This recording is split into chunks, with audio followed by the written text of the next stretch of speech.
विनायक कुंभारकर यांनी सुद्धा आपलं स्थान ग्रहण करावं असे मी त्यांना विनंती करतो.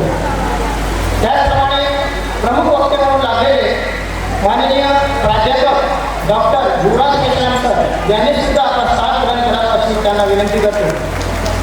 त्याचप्रमाणे प्रमुख अतिथी म्हणून लागलेले माननीय शैलेंद्र गोरकर यांनी सुद्धा आपलं स्थान ग्रहण करावं अशी मी त्यांना विनंती करतो. माननीय कुलदीप गराडे यांनी सुद्धा आपलं स्थान ग्रहण करावं अशी मी त्यांना विनंती करतो.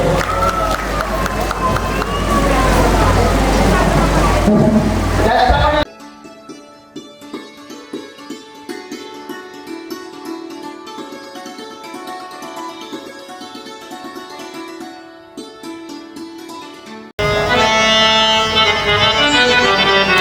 पंथी जपून ठेवा अंधार फार झाला, पंथी जपून ठेवा अंधार फार झाला. मनातून दूर व्हावं या द्विवर्गाच्या ज्योतीने प्रत्येकाच्या जीवनात प्रकाशमय वाढेली असा या राज्यासाठी प्रजा आपले सर्वस्व बलिदान करायला तत्पर असावे असे ते महात्मा फुले यांना सुद्धा अभिवादन. शिक्षणाच्या वर्गाने दिले घडले गाव या डॉक्टर बाबासाहेब आंबेडकर यांना सुद्धा अभिवादन.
संकल्प अभिजित अभिमतम, संकल्प अभिजित अभिमतम. आनंद मंगल मंगलम, आनंद मंगल मंगलम. नितप्रियम भारत भारतम, नितप्रियम भारत भारतम. स्वागतम शुभ स्वागतम, अथ स्वागतम शुभ स्वागतम.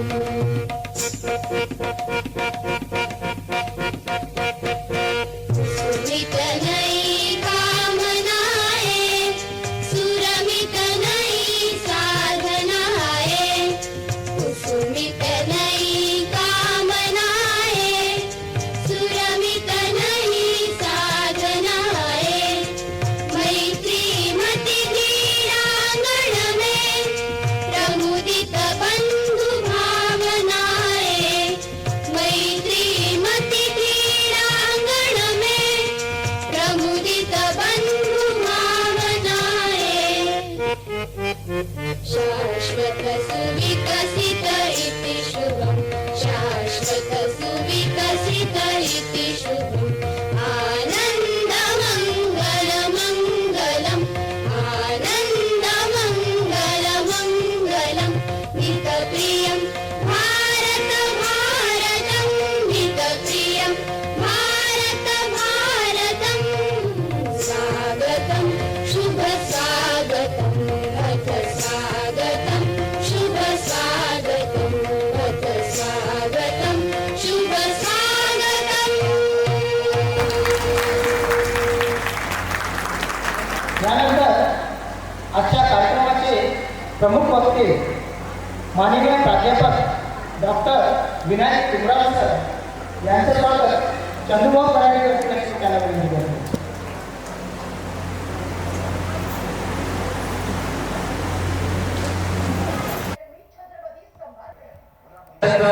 समाजाच्या वतीनं सत्कार करण्यात यावा.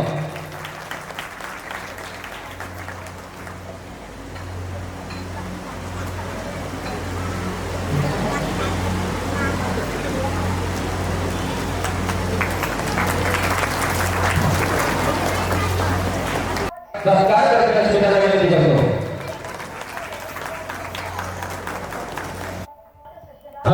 तसेच मंचावर उपस्थित माननीय आदरणीय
त्यानंतर माननीय आदरणीय आमचे दादाजी कुंडलीजी नागपूर यांचे स्वागत आमचे कार्यकर्ते हेमंतजी नागापुरे यांचे पुष्पगुच्छ देऊन स्वागत करतील. बाबाजी यांचे स्वागत ब्रह्मपुरीची आयोजन समितीचे सदस्य सोमेश्वरजी भोरकर हे पुष्पगुच्छ देऊन त्यांचे स्वागत करतील अशी विनंती करतो.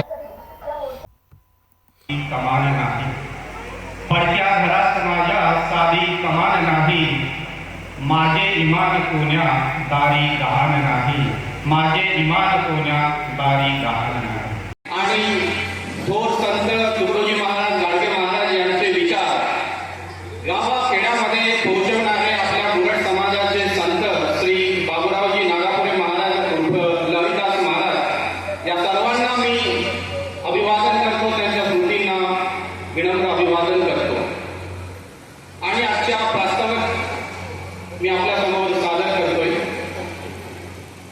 आज अखिल भारतीय बुरट समाज यांच्यातर्फे आयोजित गुणवंत विद्यार्थी सत्कार समारंभ तथा पारितोषिक वितरण व मार्गदर्शन या कार्यक्रमाला लाभलेले आजच्या कार्यक्रमाचे प्रमुख मार्गदर्शक डॉक्टर विनायक तुमराव, त्याचबरोबर डॉक्टर युवराजी मेश्राम, त्याचबरोबर या कार्यक्रमाला उपस्थित असलेले आजच्या कार्यक्रमाचे प्रथम सत्राचे अध्यक्ष नानाजी गराडे आणि सर्वच प्रमुख अतिथी मंचावर उपस्थित यांना सुद्धा मी नमस्कार करतो.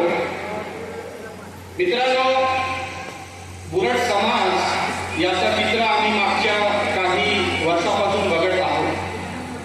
आणि या दिवाळीच्या कालावधीमध्ये मागील 70-75 स्वातंत्र्य मिळाल्यानंतर प्रत्येक वर्षी दिवाळीचा सण येतो. आणि त्या दिवाळीच्या सणामध्ये प्रत्येक कुटुंबात, प्रत्येक समाजाच्या घराघरामध्ये पणत्या लावून दीप प्रज्वलन करून प्रकाशमान करतात.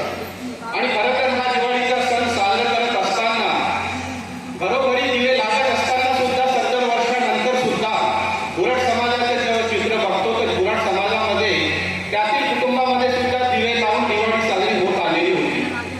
परंतु बुरट समाजाच्या व्यक्तींच्या, समाज बांधवांच्या जीवनात खरा दिवा लागलाच नाही किंवा अजूनपर्यंत दिवा पेटलाच नव्हता. आणि तो दिवा पेटवण्याचा प्रयत्न आपण 2017 पासून सुरुवात केलेली आहे. खरं तर बुरट समाज हा असंख्य अशा समस्याने ग्रासलेला समाज आणि इतर समाजाच्या तुलनेत कुठेतरी आयसोलेटेड आणि मागे पडलेला समाज. या समाजाला प्रगतीकडे वाटचाल करण्यासाठी, या समाजाला एक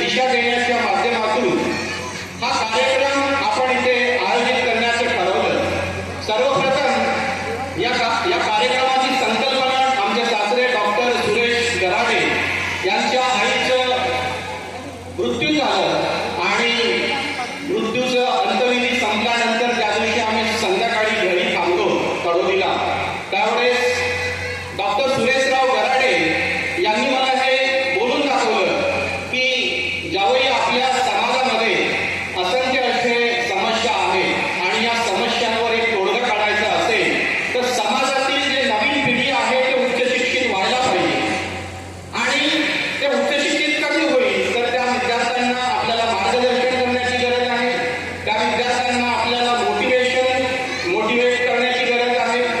आणि त्यामुळे कदाचित ते सुद्धा गोंदिया देवळी या विभागामध्ये बहुजन महापुरुष डॉक्टर बाबासाहेब आंबेडकर, ज्योतिबा फुले, सावित्रीबाई फुले यांच्या विचाराने तिथे वाटचाल करत असताना, विविध कार्यक्रमामध्ये सहभाग घेत असताना कदाचित त्यांच्याच प्रेरणेमुळे, त्यांच्या विचारांमुळे त्यांच्या मनात हा विचार आला असावा आणि त्यांनी माझ्यासमोर हे मत व्यक्त केलं की आपल्याला आपल्या समाजाच्या विद्यार्थ्यांना एकत्र आणता येईल का, आणि आपल्या समाजातील 10वी 12वी उत्तीर्ण विद्यार्थ्यांमध्ये प्रथम, द्वितीय, तृतीय असं पारितोषिक योजना आपण सुरू करूया आणि त्या योजनेच्या माध्यमातून आपण त्यांचा सत्कार केला तर कदाचित त्या विद्यार्थ्यांना मोटिवेशन मिळेल, प्रेरणा मिळेल आणि ते उच्च शिक्षणाकडे वाटचाल करतील.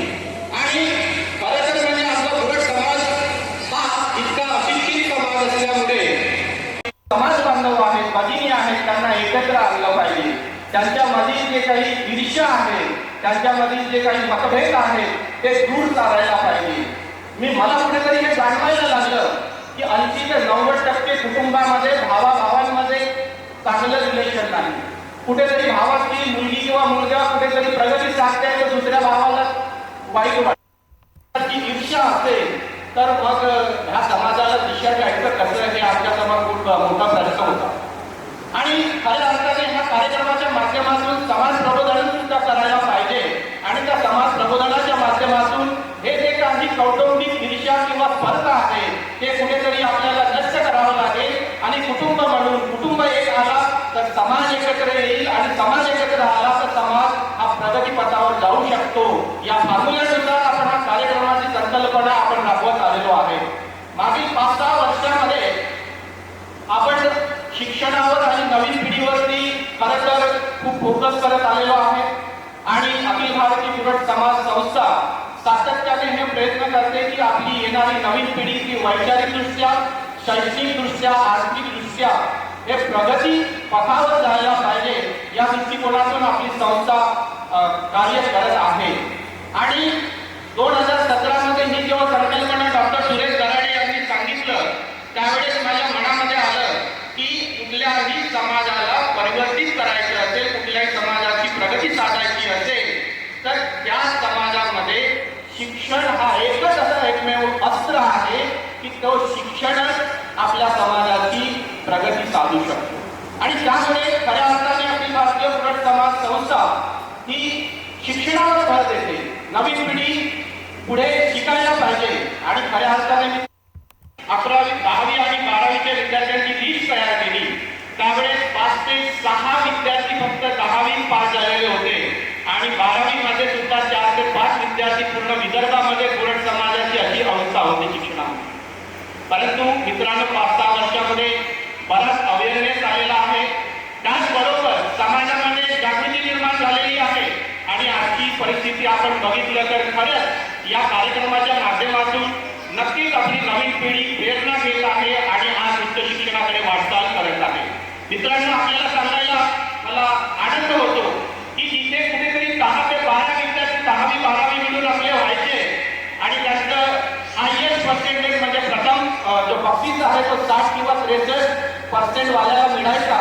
आज आपल्याला गर्वाने सांगू मला आनंद होते आहे की आज 30 ते 35 विद्यार्थी आपले गुणवंत विद्यार्थी म्हणून सत्कार आपण त्यांचा करणार आहोत. मागील वर्षी सुद्धा 25 ते 30 विद्यार्थ्यांचा आपण सत्कार केलेला आहे.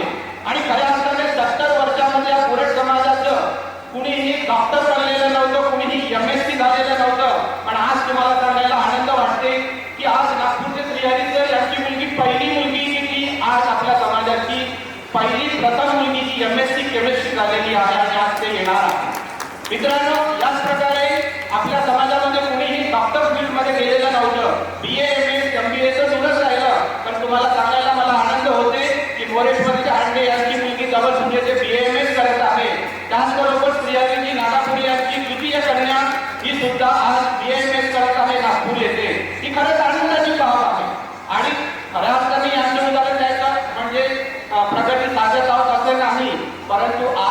गरीब कुटुंब, अशिक्षित कुटुंब, त्यातील जे मुलं उत्तीर्ण होतात 10वी 12वी, ते स्वतः सुद्धा फोन करतात, तर मी 12वी झालेलो आहे, आता मी पुढे काय करायला पाहिजे. आणि स्वप्नील, मी घनश्यामजी गराडे, घनश्यामजी नागापुरे यासारखे आपले भारतीय कुरट समाजाचे कार्यकर्ते अत्यंत काळजीपूर्वक सर्व समाज बांधवांना, सर्व विद्यार्थ्यांना मार्गदर्शन करत असतात. आणि जिथे जिथे त्यांना मार्गदर्शनाची मदत लागत असेल तिथे तिथे आम्ही तिथे त्यांना मदत करतो. मागच्याच वर्षी बोरकर, नागपूरचे जे रावीजी बोरकर आहेत, त्यांच्या मुलीचं BBSC मध्ये नंबर लागला आणि ते परभणी येथे त्यांचे ऍडमिशन घ्यायची होती. सुरुवातीला मुलगी आणि घरापासून परभणी या ठिकाणी शिकेल हे कुठेतरी त्यांना थोडं संदिग्ध होतं की मुलीला तितक्या दूर कसं पाठवायचं. मी स्वतः त्यांच्या घरी गेलो, त्यांना समजवलं, त्या मुलीला सुद्धा समजवलं की आई वडील तुम्हाला घराबाहेर किंवा घरापासून दूर पाठवायला का घाबरतात. तर आजचं वातावरण बाहेरचं खूप वेगळं आहे मित्रांनो. आणि खऱ्या अर्थाने आई वडील म्हणून त्यांना चिंता वाटत असते की आपली मुलगी जेव्हा आपल्यापासून खूप दूरपर्यंत शिकायला जात असेल आणि तिथे कुठे बाहेरच्या खराब वातावरणामध्ये ते कुठे गुंतून जाणार नाही आणि वाईट मार्गाला तर लागणार नाही याची एक काळजी आपल्या आई वडिलांना असते. आणि त्या उद्देशातूनच आई वडील तुम्हाला थोडं घरापासून दूर पाठवायला मागे पुढे पाहतात. पण मित्रांनो, आणि आजच्या कार्यक्रमाला उपस्थित जे काही युवक मंडळी आहेत किंवा जे विद्यार्थी आहेत 10वी 12वी आणि BSc झालेले, त्या विद्यार्थ्यांना मला सांगायचं आहे की तुम्हाला तुमच्या आई वडील जर घरापासून दूर उच्च शिक्षणासाठी पाठवायला तयार असतील तर तुम्ही आम्हाला फोन करा, आम्ही तुमच्या घरी येतो. तुम्हाला समजावून सांगू, तुमच्या आई वडिलांना समजावून सांगू. आतापर्यंत तर आपण सांगत आलेलो आहेतच. आणि आपण मुलांना सुद्धा मी हे सांगेन की तुम्ही आपल्या आई वडिलांना प्रॉमिस करा. मी सुद्धा स्वतः जेव्हा MSc करायला नागपूरला जायचा विचार केला तेव्हा माझ्या वडिलांच्या मनात सुद्धा हेच विचार होते की माझा मुलगा आतापर्यंत माझ्या जवळ थांबलेला होता. मी सकाळ संध्याकाळ त्याला मॉनिटर करतो आणि जर तो नागपूरला जाईल तर कुठल्या मुलीच्या मागे लागेल, कोणाच्या प्रेमात पडेल आणि कुठेतरी त्याचं करिअर बर्बाद होईल आणि त्याचं आयुष्य कुठेतरी डगमडीला येईल, ही साहजिक भावना आहे प्रत्येक आई वडिलांमध्ये निर्माण होणारी. आणि मी माझ्या वडिलांना जेव्हा मी सांगितलं की बाबा तुम्हाला ही भीती वाटते की मी कुठेतरी एखाद्या मुलीच्या मागे लागेल किंवा एखाद्या मुलीच्या प्रेमात पडेल आणि मी माझं आयुष्य बर्बाद करेल, मी तुम्हाला प्रॉमिस करतो की मला शिकायला पुढे जाऊ द्या, मी तुम्हाला कधी खाली मान टाकायची वेळ येऊ देणार नाही. अशा प्रत्येक आपल्या विद्यार्थ्यांनी आपल्या आई वडिलांना प्रॉमिस करायचं आहे की मी पुढे जाऊन शिकेल, तुमच्यापासून दूर जाऊन शिकेल, पण मी तुम्हाला त्या शब्दामध्ये खाली मान टाकायची वेळ येऊ देणार नाही. या प्रकारचं प्रॉमिस आपल्या सर्वांना आपल्या आई वडिलांना करायचं आहे. मित्रांनो, कुठलेही आई वडील तुम्हाला उच्च शिक्षित होण्यापासून वंचित ठेवायला तयार नाही, परंतु आजचं बाहेरचं वातावरण जर बघितलं तर खूप कठोर आहे. त्याचबरोबर आणि म्हणूनच शिक्षण हे खूप महत्वाचं आहे आणि शिक्षणाचं महत्व आम्हाला जाणवलं आणि त्यामुळे काही लोक म्हणतात कणा कणातून ज्ञान वेचुनी, कणा कणातून ज्ञान वेचुनी प्रभूत हो मानवा,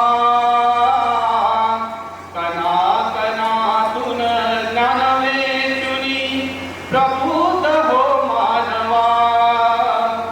प्रज्ञेचा प्रकाश दाविल मार्ग तुला रे नवा,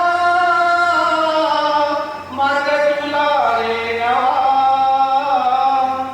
मित्रांनो, या गाण्यामध्ये जे शब्दस्थान रचलेलं आहे प्रल्हाद शिंदे यांचे, त्या गाण्यातून आपल्याला प्रेरणा मिळते की आपण जास्तीत जास्त ज्ञान संपादन करायला पाहिजे, तरच खऱ्या अर्थाने आपल्या समाजाची प्रगती आपल्याला साधता येईल. आणि अमुक माझा भाऊ असं म्हणतो, अमुक माझी बहीण अशी म्हणते, कुटुंबातून जो काही विवाद आहे किंवा कुटुंबात स्पर्धा करायला एवढं जग आहे मित्रांनो. मी माझ्या ज्युनियरला मी शिकत असताना सांगितलेलं आहे की आपण कॉम्पिटिशन करायची आहे तर आपल्या क्लासमधल्या मित्रांची कॉम्पिटिशन नका करू. आपण एकमेकाचे नोट्स लपवून आपण अभ्यास करायचा आणि मित्रापेक्षा किंवा क्लासमेटपेक्षा जास्त मार्क मिळवायचे, त्याला काही अर्थ नाही. तुम्हाला स्पर्धा करायची आहे तर अख्खं जग तुमच्या पुढे आहे, त्या जगातील इतर समाजाच्या विद्यार्थ्यांपुढे आपण गेलो पाहिजे, ही भावना आपल्या मनामध्ये कुठेतरी रुजवायची गरज आहे मित्रांनो. अदरवाईज की आपण अगदी म्हणजे संकुचित विचारसरणीने की नाही बाबा माझ्या भावाचा किंवा माझ्या परिवारातील एखादा मुलगा जर उच्च शिक्षित झाला तर मलाच कुरकुर व्हायला लागते, ही खऱ्या अर्थाने ईर्ष्या आहे मित्रांनो. आणि ही ईर्ष्या आपण कुठेतरी टाकायला पाहिजे. आणि मला अरे आनंद होतो इथे सांगताना की पूर्वी हे सगळं जे काही चित्र आहे ते आता चित्र बदलत आलेलं आहे. मित्रांनो, आज जिथे कुणाचं ह्या पुरट समाजाशी संबंध नव्हतं, बरेचसे उच्च शिक्षित आणि शिकलेले नोकरदार वर्ग, गरीब सामान्य कुटुंबाशी तेवढा संवाद नव्हता, कुठेतरी हे तुटलेलं होतं आपलं. आणि आज या कार्यक्रमाच्या माध्यमातून नागपूर असो, चंद्रपूर असो, प्रत्येक जिल्ह्यामध्ये उच्च शिक्षित त्याचबरोबर आर्थिकतेने प्रबळ असलेले जे काही समाज बांधव आहेत, या समाजासाठी, या सामान्य माणसांसाठी धावून येतात, मदतीला येतात. आणि समाजातील कुठलाही विद्यार्थी असो, त्यांनी जर यश संपादन केलं असेल तर समाजातील प्रत्येक माणूस मोठ्या आनंदाने त्यांचं अभिनंदन करतो. हे या अखिल भारतीय बुरट समाजाच्या वतीने आयोजित करण्यात येणाऱ्या या कार्यक्रमाचं यश आहे असं मी मानतो. मित्रांनो, त्याचबरोबर या प्रास्ताविकामध्ये मला वर्षभराच्या काही समस्या माझ्या डोळ्यासमोर आहेत. आणि खऱ्या अर्थाने काय होतं की समाजातील जे आमच्यासारखे तरुण वर्ग आहेत, त्यांनी जर आपल्या समस्या जर चांगल्या किंवा बोलले तर लोकांना भीती वाटते किंवा समाज आपल्याला वेगळं समजेल, माझा राग करेल. पण समाजाला पुढे नेत असताना मला कोण शिव्या मारतो काय, मला कोण काही बोलतो काय, हे मी बघत नाही. मित्रांनो, समाजाला पुढे न्यायचं असेल तर ते सत्य तुमच्या समोर मांडायला पाहिजे. समाजातील लोकांना ते पटेल, काही लोकांना नाही पटलं, त्यांनी मला शिव्या मारल्या तरी मला 1-2 वर्ष अपत्य झाले नाही तर त्यांचं कुटुंब तिला त्रास द्यायला सुरुवात करतं. आणि आरमोरीच्या मुलीला मग ते अर्जुन देवामुळे तिला अपत्य होत नाही. कुठेतरी प्राध्यापक आहे, मी बायोकेमिस्ट्री शिकवतो, बायोटेक्नॉलॉजी शिकवतो. मित्रांनो, मी आपल्या सर्वांना सांगू इच्छितो की आजच्या वर्तमान स्थितीमध्ये महिला वर्ग जो आहे, 10वी 11वी पासूनच्या ज्या तरुणी आहेत, त्यांना PCOD नावाचा सिंड्रोम जो आहे त्याचा संसर्ग झालेला आहे. ते आपल्या खानपान आणि आजचं वातावरण, या बदलत्या वातावरणामुळे महिलांमध्ये हे बदल झालेले आहेत. आणि त्या महिलांच्या बदलामुळे त्यांना अपत्य व्हायला थोडासा त्रास होतो आहे. याचा अर्थ त्याला काही बाहेर बाधा लागली किंवा एखादा देव रुजला आहे म्हणून त्याला अपत्य होत नाही. हे अंधश्रद्धा आपण सगळ्यांनी डोक्यातून काढून घ्यायला पाहिजे. आणि खऱ्या अर्थाने माझा समाज सुद्धा, म्हणजे माझा कुटुंब, माझे जे आजोबा गुलाबरावजी हिरापुरे होते, मी त्यांच्यासोबत लहान असताना ठाणेगावला गेलेलो होतो. आणि पांढरा कोंबडा माझ्या आजोबांनी घेऊन सोबत तिथे त्या ठाणेगावच्या देवाऱ्यामध्ये तो कोंबडा कापलेला होता. त्यावेळेस मला खूप वाईट वाटलं की हे कुठली प्रथा आहे की एका सजीवाचं जीवन चांगलं व्हावं याच्यासाठी दुसरा जो काही सजीव आहे, जीव आहे, त्याचा आपण जीव घेतो. ही काही ऍक्सेप्टेबल नाही. आपण आता उच्च शिक्षित आहोत साठी आपण ह्या अशा प्रकारच्या अंधश्रद्धा आपल्याला काढायला पाहिजे, आपल्या डोक्यातून काढायला पाहिजे. आणि लग्न झाल्यानंतर सुद्धा प्रत्येकामध्ये काही ना काही मतभेद असतात. पती पत्नी सुद्धा हे नव्याने एकत्र आलेले असतात, त्यांचं स्वभाव वेगळं असतं, 2 कुटुंबाचं संस्कृती वेगळी असते आणि असतात. ते जुळवून घ्यायला 4-5 वर्ष लागतात. मित्रांनो, मी माझ्या अनुभवातून बोलतो आहे. आणि माझे जे लग्न झालेले आहेत, माझ्यासारखे नवीन पिढीतील लोक, ते सुद्धा आपल्याला हेच सांगतील. तर त्यामध्ये कसं आहे की एखादी सून आपल्या घरी आली म्हणजे ती अशी वागली पाहिजे, तशी वागली पाहिजे, तुमच्या घरच्या नियमानुसार वागली पाहिजे, ते तर अपेक्षा ठेवणे बरोबर आहे. पण ते एकदाच शक्य होत नाही. आल्याबरोबर 15 दिवसात ते तशी वागली पाहिजे हे आपण अपेक्षा ठेवायची नाही. तिला आपल्या पोरीप्रमाणे तुम्ही समजवा. त्या मुलीला तुम्ही आपल्या चालीरीती समजून सांगा. आणि काही चुकत असेल तर तिला प्रेमाने, आपल्या मुलीचं जेव्हा चूक होते तेव्हा आई वडील म्हणून आपण समजावून सांगतो, त्या प्रकारे आपल्या सुनेला सुद्धा तिला समजावून सांगण्याचा प्रयत्न करा.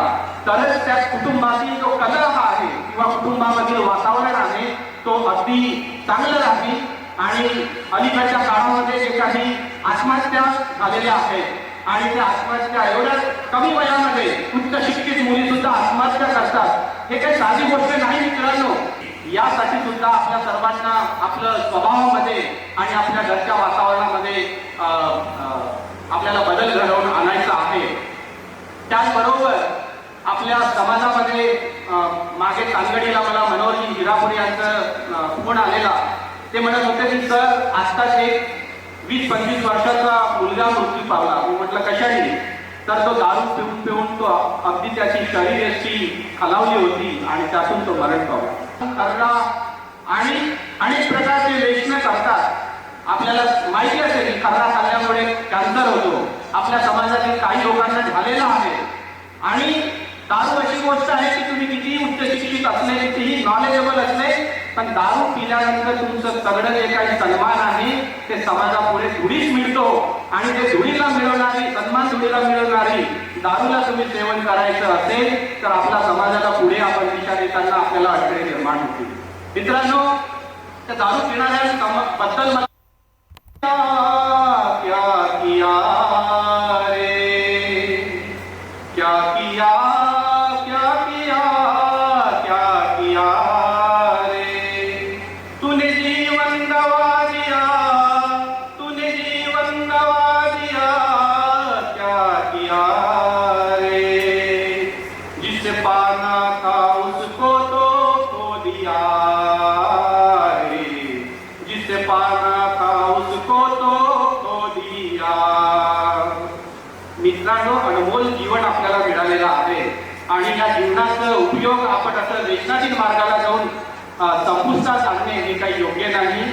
त्याचबरोबर अलीकडच्या काळामध्ये कळालेली एक गोष्ट आहे, आपल्या समाज बांधवाची मुलगी मागील 6 वर्षापासून ती आपल्या बोरड समाजामध्ये लग्न व्हावं म्हणून वाट पाहत आहे. तिचे आई वडील, ते नातेवाईक आपल्या समाजामध्ये तिच्यासाठी वस शोधतात. मुलगी एम ए झालेली आहे आणि आपल्या बोरड समाजामध्ये एकीकडे उच्च शिक्षित होताना मुलींचं प्रमाण भरपूर दिसतं मुलांच्या कंपॅरिझन मध्ये, परंतु त्या मुलींना योग्य वर आपल्या समाजामध्ये मिळत नाही. आणि ते का मिळत नाही याचा सुद्धा सर्वांनी आपल्याला विचार करायचा आहे.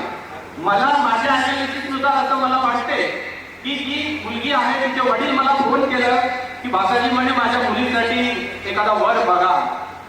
ती मुलगी रडत रडत मला सांगते की माझे वडील म्हणतात की बेटा 5-6 वर्षापासून आपण पाहत आहोत, लग्न जुळत नाही. तू कुठेतरी तुझा मित्र वगैरे असेल सांग मला, त्याच्यासोबत आपण लग्न जोडून देऊ. या प्रकारचं असं दुःखदायक चित्र माझ्या समाजामध्ये आहे. मित्रांनो, खरंच एक इमोशनल क्षण वाटला मला. आणि त्यावेळेस अशा प्रकारचा क्षण यायला काय जबाबदारी आहे? संविधानाने प्रत्येक माझ्यासोबत काम करणाऱ्या जे संस्थामधील कार्यकर्ते आहेत त्यांचे काही हरकत नाही. पण मित्रांनो, नवीन पिढीला मी सांगू इच्छितो की ज्यांचं अजून लग्न व्हायचं आहे आणि ते शिक्षण घेत आहे. खऱ्या अर्थाने काय होतं की आपल्या समाजातील मागील 2-4 वर्षामध्ये मी बघितलं की उच्च शिक्षित मुलं जे इंजिनियर झाले आहेत, चांगल्या नोकरीवर लागले आहेत, ते लोक बुरड समाजामध्ये सुंदर मुली अवायलेबल असून सुद्धा त्यांच्याशी लग्न न करता कुठेतरी क्लास म्हणजे शिकत असताना कुठेतरी मैत्रीण आणि प्रेम जडलं म्हणून घरी सांगतात आणि त्यांचं लग्न होतो आणि ते घरी येतात. मग आपल्या समाजातील ते सुशिक्षित उच्च शिक्षित मुलं जर अशा बाहेरच्या मुलींसोबत लग्न करायला गेले, मग समाजातील मुलींसमोरचा जो एक प्रश्न आहे तो आपण कसा सोडवायचा? कसा सोडवायचा तुम्ही सांगा. त्या मुलींनी कोणासोबत लग्न करायचं? मग ते एम.ए. झालेली मुलगी काय 10वी नापासवाल्या मुलांसोबत लग्न करेल? मग तो जर बी झालेला किंवा एखाद्या जॉबवर असलेला मुलांनी त्या मुलीचा विचार केला तर काय फरक पडतो? लग्न आणि सौंदर्य हे फक्त 1-2 वर्षासाठी असते मित्रांनो. सर्व काही त्यांचा स्वभाव आणि आपलं जे काही जीवन असते त्यामध्ये एकदा गुंतल्यानंतर त्या गोष्टी निरर्थक असतात. त्यामुळे मी नवीन पिढीला उच्च शिक्षित आता जे काही नोकरदार वर्ग आहेत त्या सर्व माझ्या समाज बांधवांना होत आहे, तुम्ही कुठेही म्हणजे घाबरायचं नाही की आपण जर शिक्षण घेता 26 वर्षाची झालो तर आपल्याला पण आपल्या समाजामध्ये लग्न जोडणे कठीण जाईल, तर आपण आधी 10वी-12वी नंतर लग्न करून घ्या. असं चुकीचं होईल. आणि मी समाजातील युवा पिढींना सांगतो आहे की आपण ही गोष्ट मनामध्ये ठरवा. माझं म्हणणं एवढंच आहे की कमीत कमी आपल्या समाजामध्ये तुमच्या सोबेशी तुम्हाला अपेक्षित असलेली मुलगी जर अवेलेबल असेल तर तिचा पहिल्यांदा प्रायोरिटीने विचार करा. मी सुद्धा लातूरला टेक्निकल ऑफिसर असताना तिथले लोक मला म्हणायचे की सर आमच्याकडे भरपूर हुंडा घेतात, तुमच्याकडे काही हुंडा वगैरे घेत नाही, माझ्याकडे मुलगी आहे तुम्ही मागून घ्या. मी म्हटलं नाही मित्रांनो, मी त्यांना सांगितलं की मी जे लग्न करेन मी माझ्या समाजाच्या मुलींसोबत लग्न करेन, कारण की मी शिक्षण घेतलेलं आहे आणि मी जर तिथल्या समाजातील आपल्या समाजातील मुलीसोबत लग्न करेल तर तिचं सुद्धा आयुष्य चांगलं होऊ शकेल. एखाद्या गरीबाची मुलगी जर MSc करत आहे, BSc करत आहे, MA झालेली असेल, BA झालेली असेल, तिचा विचार करायला काय हरकत आहे आपल्याला? आपण त्या प्रेम वगैरे हे सगळं निरर्थक आहे मित्रांनो. 20 वर्ष अगोदर प्रेमाची परिभाषा वेगळी होती, आजची परिभाषा प्रेमाची वेगळी आहे. आपण एक सुंदर मुलगी असली की तिच्या बाह्य सौंदर्यावरती भासतो आणि तिला अट्रॅक्ट होतो आणि जवळ मैत्री होते, फिजिकल रिलेशन होतात आणि कुठेतरी मग ती ब्लॅकमेल करते किंवा एकमेकाला ब्लॅकमेल करतात आणि लग्न करतो. हे काही प्रेमाची परिभाषा नाही.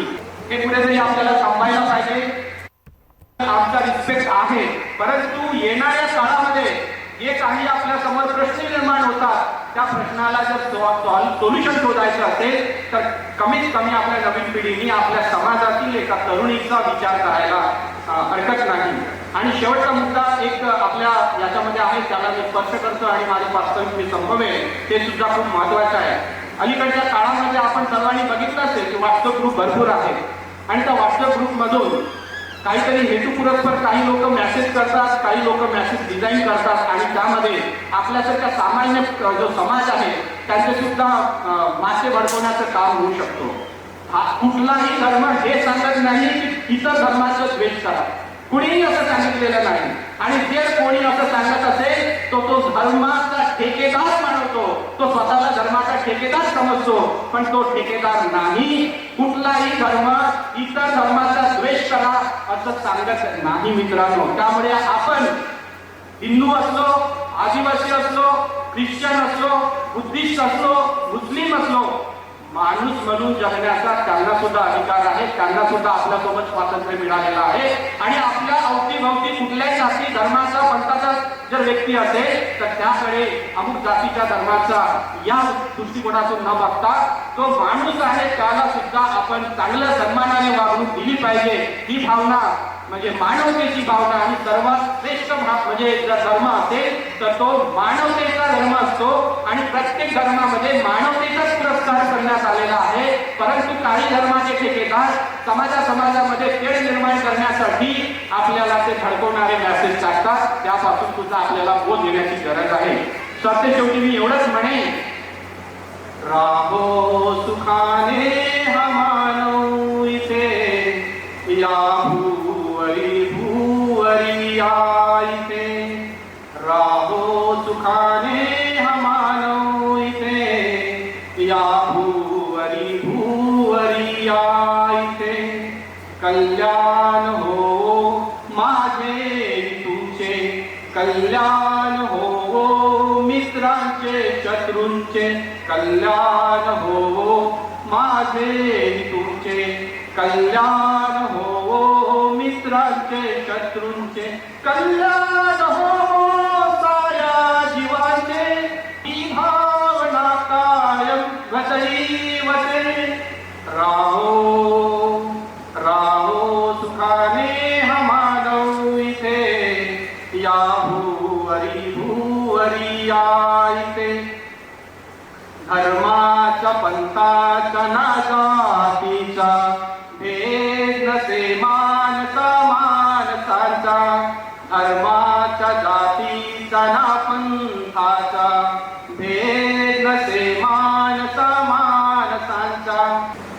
कल्याण हो साऱ्या जगाचा, ही भावना कायम हृदयी वसे.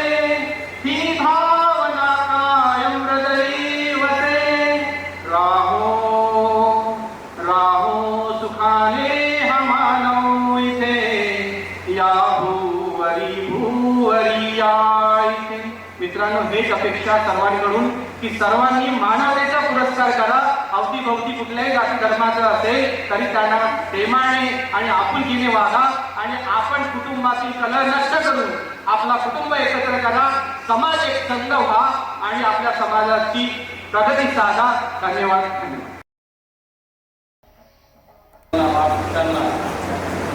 ज्यांनी या देशाचं देशपण राखलं,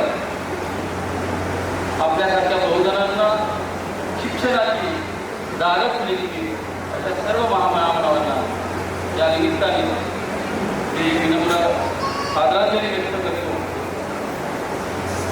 अखिल भारतीय कुरट समाज गुणवंत विद्यार्थी मार्गदर्शन ज्येष्ठ नागरिक सत्कार समारंभ 2023 या सत्कार समारंभाचे अध्यक्ष माननीय नानाजी गराडे, लोकमान्य टिळक महाविद्यालय ब्रह्मपुरी सर्वजण या कार्यक्रमाचं सुंदर असं प्रास्ताविक त्याने केलं. त्याचे आमचे मित्र डॉक्टर प्रदीप विद्यार्थी सर सोबत या मंचावर उपस्थित असलेले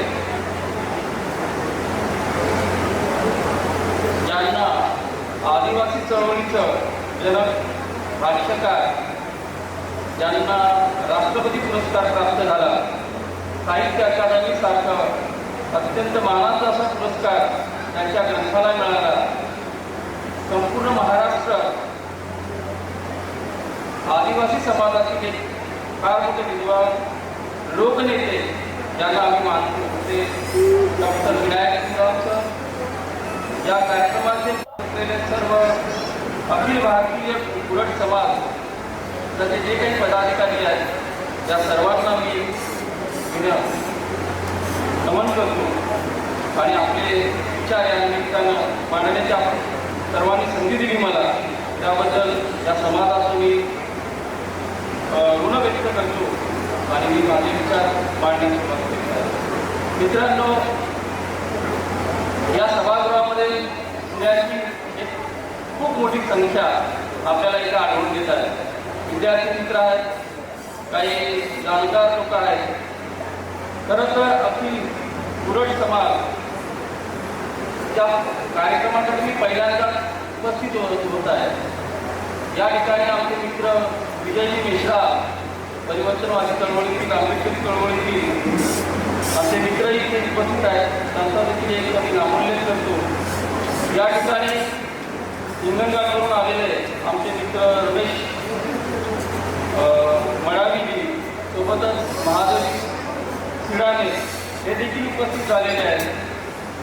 मित्रांनो, गेल्या 30-35 वर्षापासून आदिवासी चळवळीत मी काम केलेलं आहे आणि डॉक्टर विनायक संग्राम सरांनी आमच्यावर समाजसेवेचे संस्कार केले, आदिवासी चळवळीमध्ये काम करण्याचे संस्कार केले. केवळ आदिवासी चळवळीतच नाही तर भारतीय समाजामध्ये जे जे समूह मागास गेलेले आहेत, ज्या ज्या समूहाला शिक्षणाची गरज आहे, त्या सर्वांचं नेतृत्व आदिवासी चळवळीने करावं. वेगवेगळ्या समूहातील चळवळी स्वातंत्र्योत्तर काळात करीत आहेत.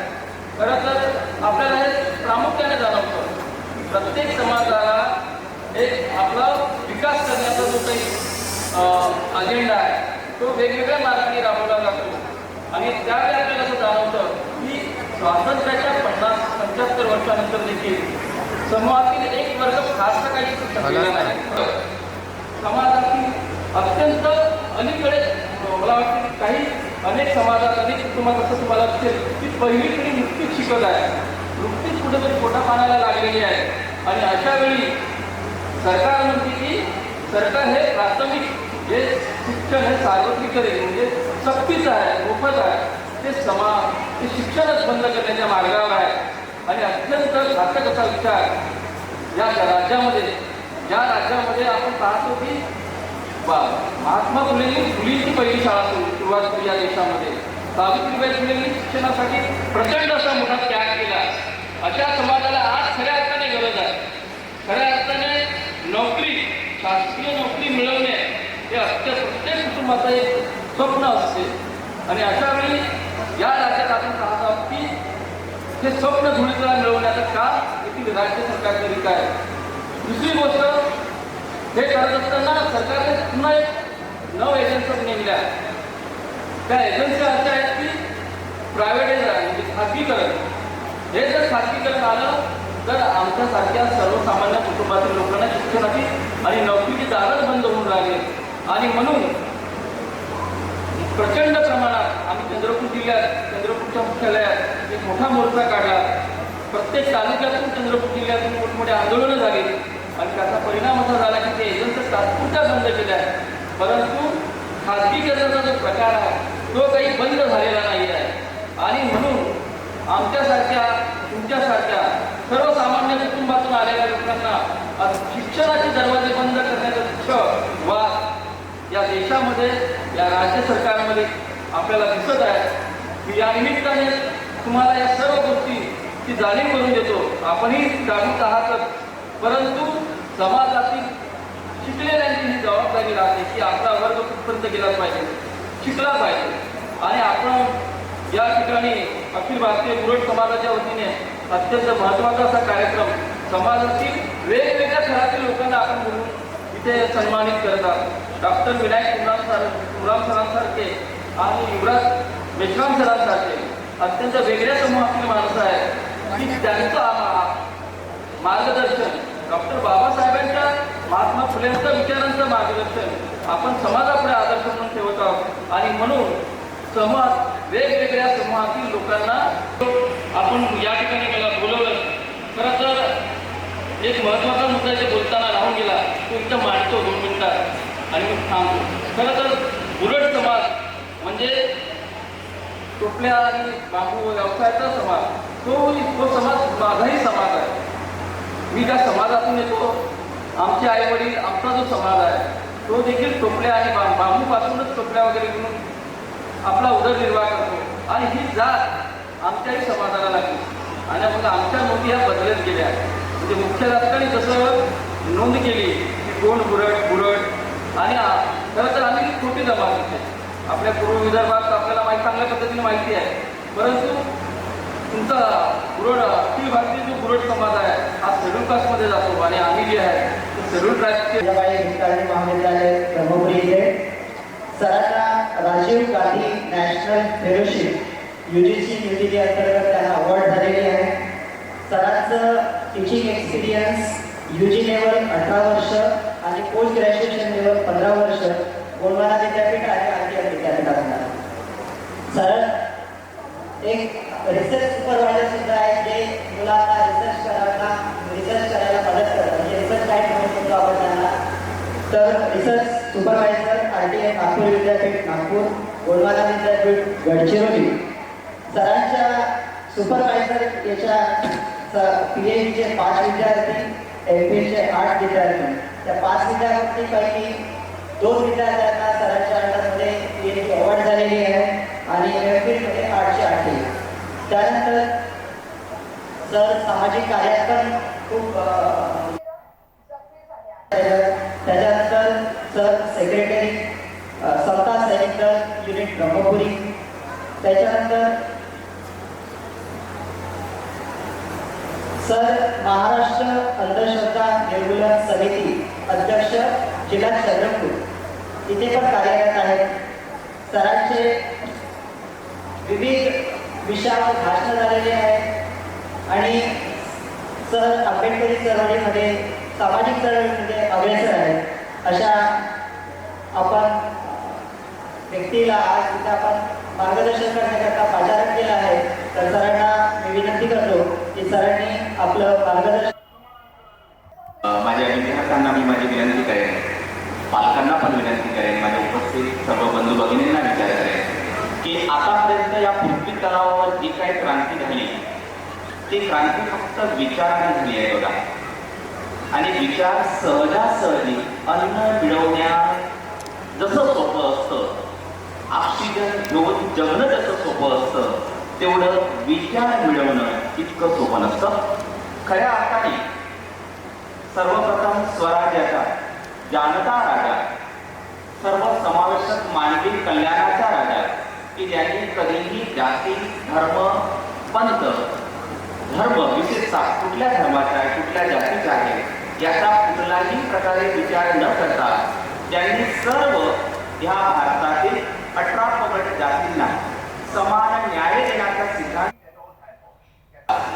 जवळजवळ 72 वर्ष प्रजासत्ताकाच्या नंतर सुद्धा म्हणजे तुम्ही आणि मी एकाच आईच्या पोटातून जन्माला आलेले असताना एक विशिष्ट लोक बेडवर आणि बहुसंख्य लोक रोडवर का हा आर्थिक विषमतेचा सिद्धांत ज्या महामानवानं 18व्या शतकामध्ये पहिल्यांदा शिक्षण हे वाघिणीचे दूध आहे. तुम्ही एज्युकेशनवर जर प्रेम केलं, इथला तरुण मुलगा एखाद्या मुलीच्या प्रेमात पडतो आणि प्रेमात पडल्यानंतर भावनिक दृष्ट्या तिच्या बाबतीत जे स्वप्न पाहतो, आपल्या समाजाचं, आपल्या जीवनाचं, आपल्या राष्ट्राचं नवे बहुसंख्ये 59 जातीमध्ये असलेला एक समाज पुढे बोलणार आहे. ज्याच्या निमित्ताने इतकं सुंदर कार्यक्रमाचे आयोजन केलेलं आहे. त्या कार्यक्रमाच्या अनुषंगाने बोलायचे झाल्यास आज जे काही आपण इथं आहोत ते फक्त एज्युकेशनमुळे आहोत. शिक्षणाने फक्त माझं पोट भरत नाही, माझी दिशा आणि भविष्य ठरतं. आणि जर माझी दिशा आणि भविष्य जर ठरलं तर माझ्या अनेक पिढ्या ज्या आहेत त्या सुजलाम सुफलाम होतात, प्रॉस्पेरिटी येतं आणि तो कुटुंब, तो समाज प्रतिष्ठेने आणि सन्मानाने या भारतामध्ये त्याचं नाव घेतलं जातं. म्हणून शिक्षणावर प्रेम केलं पाहिजे असा आपोटी देणारा, नीतीविना मती गेली, मतीविना नीती गेली, नीतीविना गती गेली, गतीविने तुम्ही आणि सर्व वित्तामध्ये गरीब बनलो, इतका अनर्थ ज्या अविद्येनं केलं. म्हणून त्या विद्येवर प्रेम केलं पाहिजे, एज्युकेशनवर प्रेम केलं पाहिजे, अभ्यासावर, अभ्यासक्रमावर प्रेम केलं पाहिजे, आत्मचरित्र वाचलं पाहिजे, न्यूज पेपर वाचलं पाहिजे, न्यूज ऐकल्या पाहिजे, आपण अपडेट असलो पाहिजे. कारण हे सर्व मेंदूचं फूड आहे. This is all this things are the food of the brain. Human brain जो आहे, मी इथं जे उभं राहतो ते माझ्या हातवाले नाही चालले. मला जो मॉनिटर आहे तो मॉनिटर, मला ब्रेन हा माझा मॉनिटर आहे. त्यामुळे हे ब्रेनचं खाद्य आहे. त्यामुळे तुम्ही आणि सर्वांनी ते केलं पाहिजे. नव्हे, त्यांनी आपल्या अडाणी अशिक्षित असल्या त्यांना भारतातील पहिली फर्स्ट हेड मिस्ट्रेस म्हणतो, नव्हे फर्स्ट टीचर म्हणतो, नव्हे तत्कालीन व्यवस्थेमध्ये कुठल्याही स्त्रीला चौकामध्ये सन्मानानं जाण्याचा अधिकार नव्हता. उपस्थितांपैकी एखाद्याला प्रश्न केला की म्हणालो, सांगा बाबा, तुमची आजी आणि तुमची आजी असेल किंवा पळ आजी असेल, ही त्या काळात MSc शिकलेली होती, ती काळात BE शिकलेली होती किंवा BA शिकलेले होते, तर तुम्ही हसाल आणि म्हणाल की हा काय प्राध्यापक बोलतो आहे. कारण का त्या तत्कालीन व्यवस्थेमध्ये कुठल्याही प्रकारे आपल्या भारतीय आता 2-2.5 वर्ष आधीची गोष्ट सांगतो, कुठल्याही भारतीय स्त्रीला शिक्षणाचा अधिकार नव्हता, हक्क नव्हता. त्यामुळे फक्त ती चूल आणि मूल इथपर्यंत सीमित होती. आणि त्यामुळे तिला सर्वप्रथम शिकवण्याचा अधिकार या महामानवानं स्त्री पुरुष समानतेच्या माध्यमातून, सार्वजनिक सत्य धर्माच्या माध्यमातून, शेतकऱ्यांच्या अशुद्ध धर्मग्रंथांच्या माध्यमातून सर्वप्रथम 1848ला भिडेवाड्यामध्ये पहिली ह्या भारताची फर्स्ट लेडी टीचर हेडमिस्ट्रेस प्रथम शिक्षका दिली ते महात्मा ज्योतिबा फुले आणि त्यांची अर्धांगिनी क्रांतिज्योती सावित्रीबाई फुले. पुढे हाच विचार करून शिक्षण घेतल्याने काही होणार नाही. भारतातील व्यवस्था ही असमंजस आहे. तर इतर भारतात मी कधी कधी आता जवळजवळ माझ्या 300च्या पलीकडचं व्याख्यान असेल जे मी दूरवर बोलायला जातो सर, आणि त्याच्यामध्ये मला पहिला प्रश्न पडतो की जातीशिवाय मी बोलूच शकत नाही. कारण की तुमचा आणि माझा जो सिद्धांत जातो, जगण्याचा सिद्धांत जातो, तो माझ्या पोटातून जातो, भुकेतून जातो. हे जग आर्थिक विषमतेचं आहे. तुम्ही एज्युकेटेड जरी असलं तर कदाचित 1 किंवा 2% लोकच ही सन्मानाने जगू शकतात. बाकीच्यांचं काय?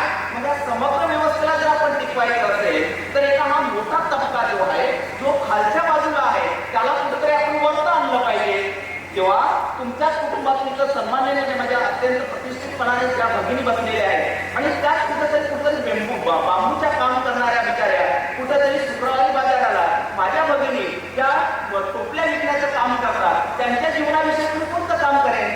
त्यांना माझं एज्युकेशन कामात येतं का? की माझा पोट भरला, मी आणि माझं कुटुंब म्हणजे माझं सामाजिक दायित्व संपलं, असं असतं का? म्हणून या महामानवानं सर्वप्रथम ह्या भारतामध्ये आरक्षणाचं रिझर्वेशन पॉलिसी आणलं.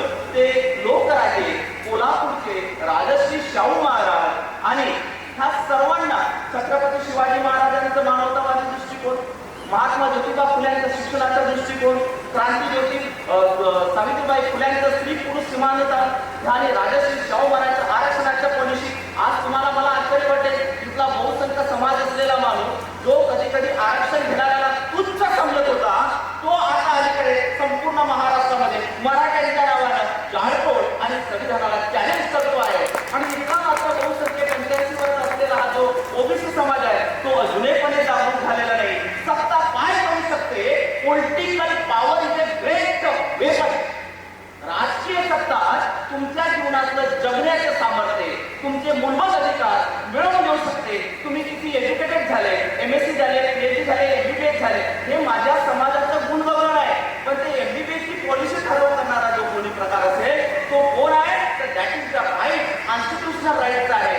भारतीय संविधानाच्या माध्यमातून जे मला मिळतं, भारतीय संविधान टिकवण्याची जबाबदारी कोणाची आहे? एकटा किशोर जोरगेवार जर तुमच्यापैकी एक प्रतिनिधी झाला म्हणून त्याचं खूप काही जमतं अशातला भाग नाही. ही समय व्यवस्था तुम्हाला आणि मला एकत्र येऊन बदलावं लागेल. त्याचं नाव आहे इंडियन पॉलिटिक्स. तुम्ही राजकारणी बनलं पाहिजे, नवे राजकीय प्रतिनिधित्व स्वीकारलं पाहिजे.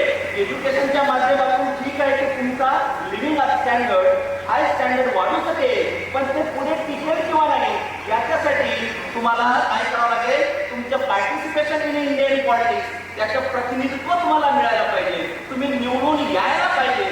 त्यासाठी संपूर्ण लोक एकत्र यायला पाहिजे. नव्हे ज्या महामानवानी खातो तो फास आणि घेतो तो श्वास घातलेले कपडे तुम्हाला मला, कारण की एसटी मध्ये पर्टिक्युलर एकच एसटी नाही. एसटी मध्ये भारतीय संविधानामध्ये 59 जाती आहेत. तर त्या एका जातीच्या समाजाच्या वतीने आज इतका सुंदर गुणवंत विद्यार्थ्यांचा सत्काराचा कार्यक्रम आयोजित केलेला आहे. ह्या सर्व 59 जातीने एकत्र येऊन जर लढले तर येणारं चित्र बदले. इथं बसलेले माझ्या समोर आणि इथं बसलेले उपस्थित मान्यवर हे तुमचे कॅबिनेट मिनिस्टर असतील, तुमचे खासदार असतील, तुमचे लोकप्रतिनिधी आमदार असतील, तुमची मुलं IAS असतील. सरांनी माझ्या प्रास्ताविकामध्ये डिटेल सांगितलं. एक मुलगा BAMS BLS नाही, तुमचे मुलं हे वैद्यकीय शास्त्र, अभियांत्रिकी, IIT पर्यंत शिकणाऱ्या समाजाच्या निर्मितीचे साधन बनतील. तेव्हा until and unless you will get the reservation policy in politics, म्हणजे आरक्षणामध्ये फक्त रिझर्वेशन पॉलिसी मिळते म्हणून नाही, खरा प्रतिनिधी जर निवडून आला, खरे प्रतिनिधी जर आलं तरच तुमचे ते हक्क आणि अधिकार कायम राहतील. हे अंडर आर्टिकल म्हणजे भारतीय संविधानामध्ये सांगणारा नवीन हा सर्वांना मानवी कल्याणाचा द रिपब्लिक स्टेट ज्याला म्हणतो तो मूलमंत्र देणारा. नव्हे मी जगणं श्वास घेतो आणि मी कसे जगतो, जगणं म्हणजे जगणं नाही. Under article 21 of the Indian constitution मला सन्मानानं आणि प्रतिष्ठेने जगण्याचा अधिकार देतं. मला कोणी भू म्हणू देत नाही. आणि जर त्यांनी तसं माझं ह्युमिलेशन केलं तर ते power import to supreme court आणि हायकोर्ट. हायकोर्ट अंडर आर्टिकल 32 आणि पुढे जर सुप्रीम कोर्टामध्ये मला हायकोर्टामध्ये जर न्याय व्यवस्था म्हणजे मला न्याय मिळाला नाही तर मी अंडर आर्टिकल 226 अंतर्गत सुप्रीम कोर्टामधून मला सन्मानानं आणि मला प्रतिष्ठेने जगण्याचा अधिकार दिलेला आहे. हे मी सिद्ध करू शकतो. हे ज्या महामानवानं दिलं. नव्हे जो महामानव असा म्हणतो की भारतीय समाज व्यवस्था, भारतीय जाती व्यवस्था ही एक बहुमजली इमारत आहे. या इमारतीमध्ये अनेक कप्पे आहेत. वरच्या कप्प्यातला माणूस, वरच्या मजल्यामधला माणूस किती लायक नाही, नालायक जरी असेल तरी ही व्यवस्था त्याला गरीब बनू देत नाही, खालच्या स्तरावर देऊ शकत नाही.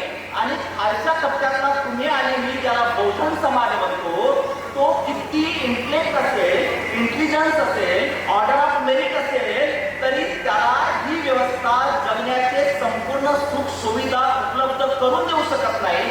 एखादा प्राध्यापक झाला, एखादा डॉक्टर झाला म्हणजे तो जीवनात सुख संपन्नतेने जगू शकतो. हा माणूस जो आहे हा खुला माणूस आहे, हा काढून टाकलं पाहिजे. म्हणून ही समग्र व्यवस्था तुम्ही बदलवली पाहिजे. तुम्ही काय केलं पाहिजे? याला झोपटून असं काय आपटलं पाहिजे जसं धुणे धुवायच्या वेळेस आता घरी धुतो.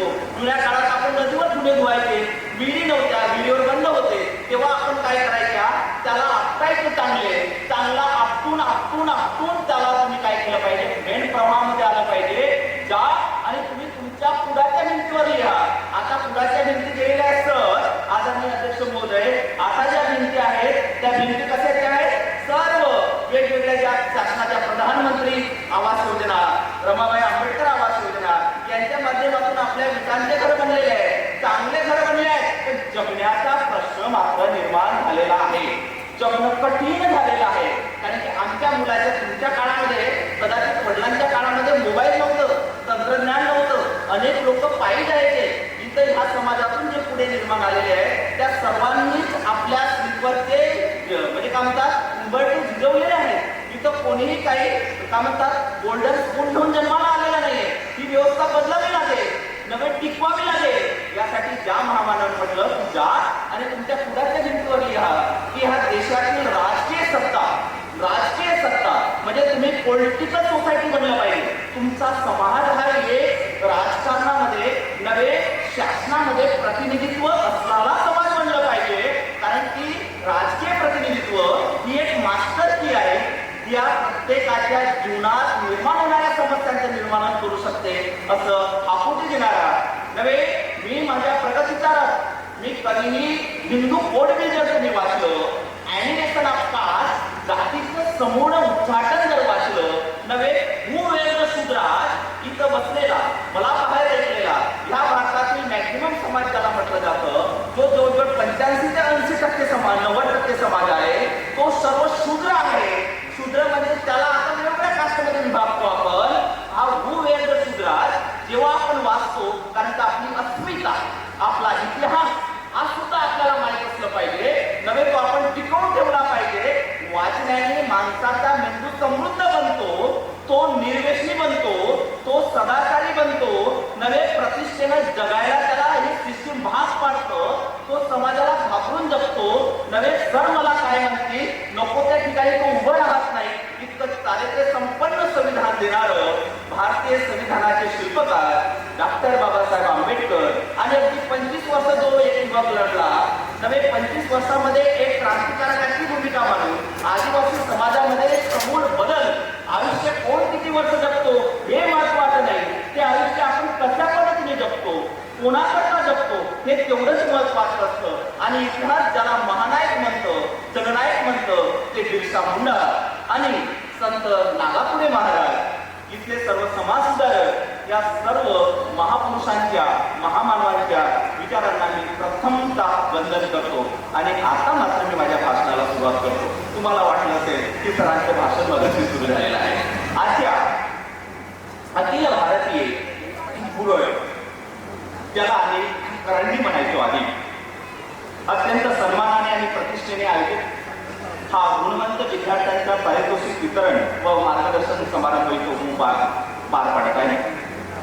या कार्यक्रमाचे अध्यक्ष आमचे आदरणीय नानाजी गराडे साहेब, लोकमान्य टिळक महाविद्यालय ब्रह्मपुरी, ज्यांनी आपलं आयुष्य फक्त आदिवासी समाजाकरताच नाही, ज्यांना आम्ही जवळजवळ 20 ते 25 वर्षापासून विद्यार्थी जीवनापासून ऐकत आलेले आहोत, जे फक्त आदिवासी संस्कृतीमध्ये आदिवासी समाजामध्ये कोणत्या समाजामध्ये जन्म घेतो हा आमच्या हातात नाही, पण त्याचं आयुष्य कसं जगलं पाहिजे ते आमच्या हातात आहे.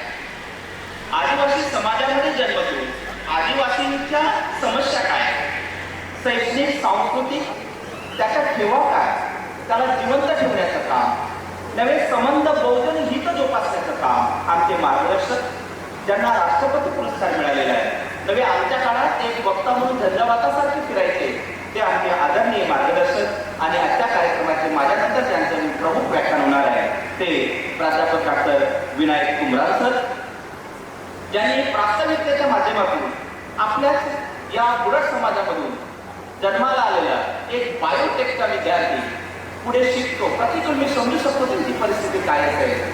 शिकल्यानंतर तो प्राध्यापक बनतो, समाजाचं नेतृत्व करतो, हे मला अत्यंत महत्वाचं आहे. अनेक लोक शिकलेले समाजाच्या कामी येत नाही, पण ज्यांनी आपली समाजाची एक दायित्व काय आहे, मी शिकलो माझं पोट भरलं, पण बाकीच्या मी माझ्या समाजाला काय देतो याचा विचार विमर्श नवे एक सुंदर आपले विचार प्रास्ताविकेच्या माध्यमातून केले. ते आमचे नवीन मित्र बायोटेक्निकचे प्राध्यापक प्रदीपजी हिरापुरे, ज्यांनी एक आदिवासी विचारवंत म्हणून आपल्या चंद्रपूर जिल्ह्याला परिचित आहे, की छोटेखाने सरांसोबत आले आणि छोटेखाने आपले विचार व्यक्त केले. ते आमचे गळाडीचे कार्यकर्ते सुनील कुंभरे साहेब आणि या ठिकाणी उपस्थित असणारे आदरणीय प्रमोदजी बोरकर, अनिलजी गराडे, श्रीहरीजी नागपुरे, विठ्ठलजी हिरापुरे, आमच्या कल्पनाताई बोरकर, माझ्या नगर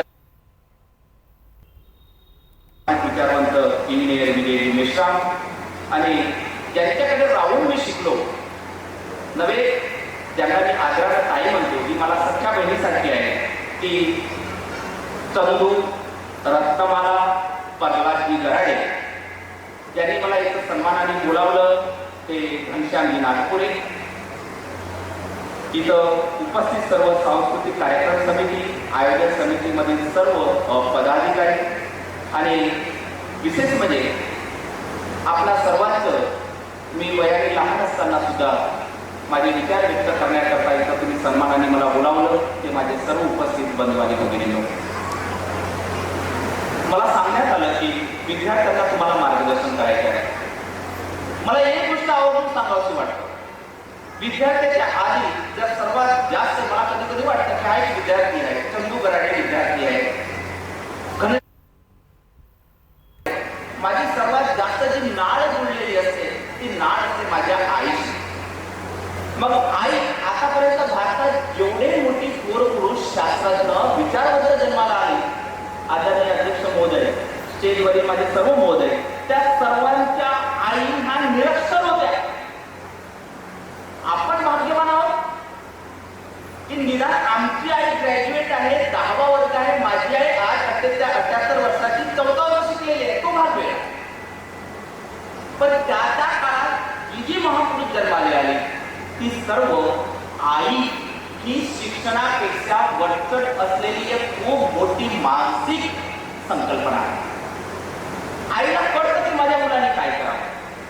आई छोट्या छोट्या गोष्टी सांगते. आपल्या टोपल्या निमित्ताने आई काय सांगतात, तिच्या कुटुंबात जे काही कोणी मोठा व्यक्ती झाला असेल त्याचं उदाहरण देतं.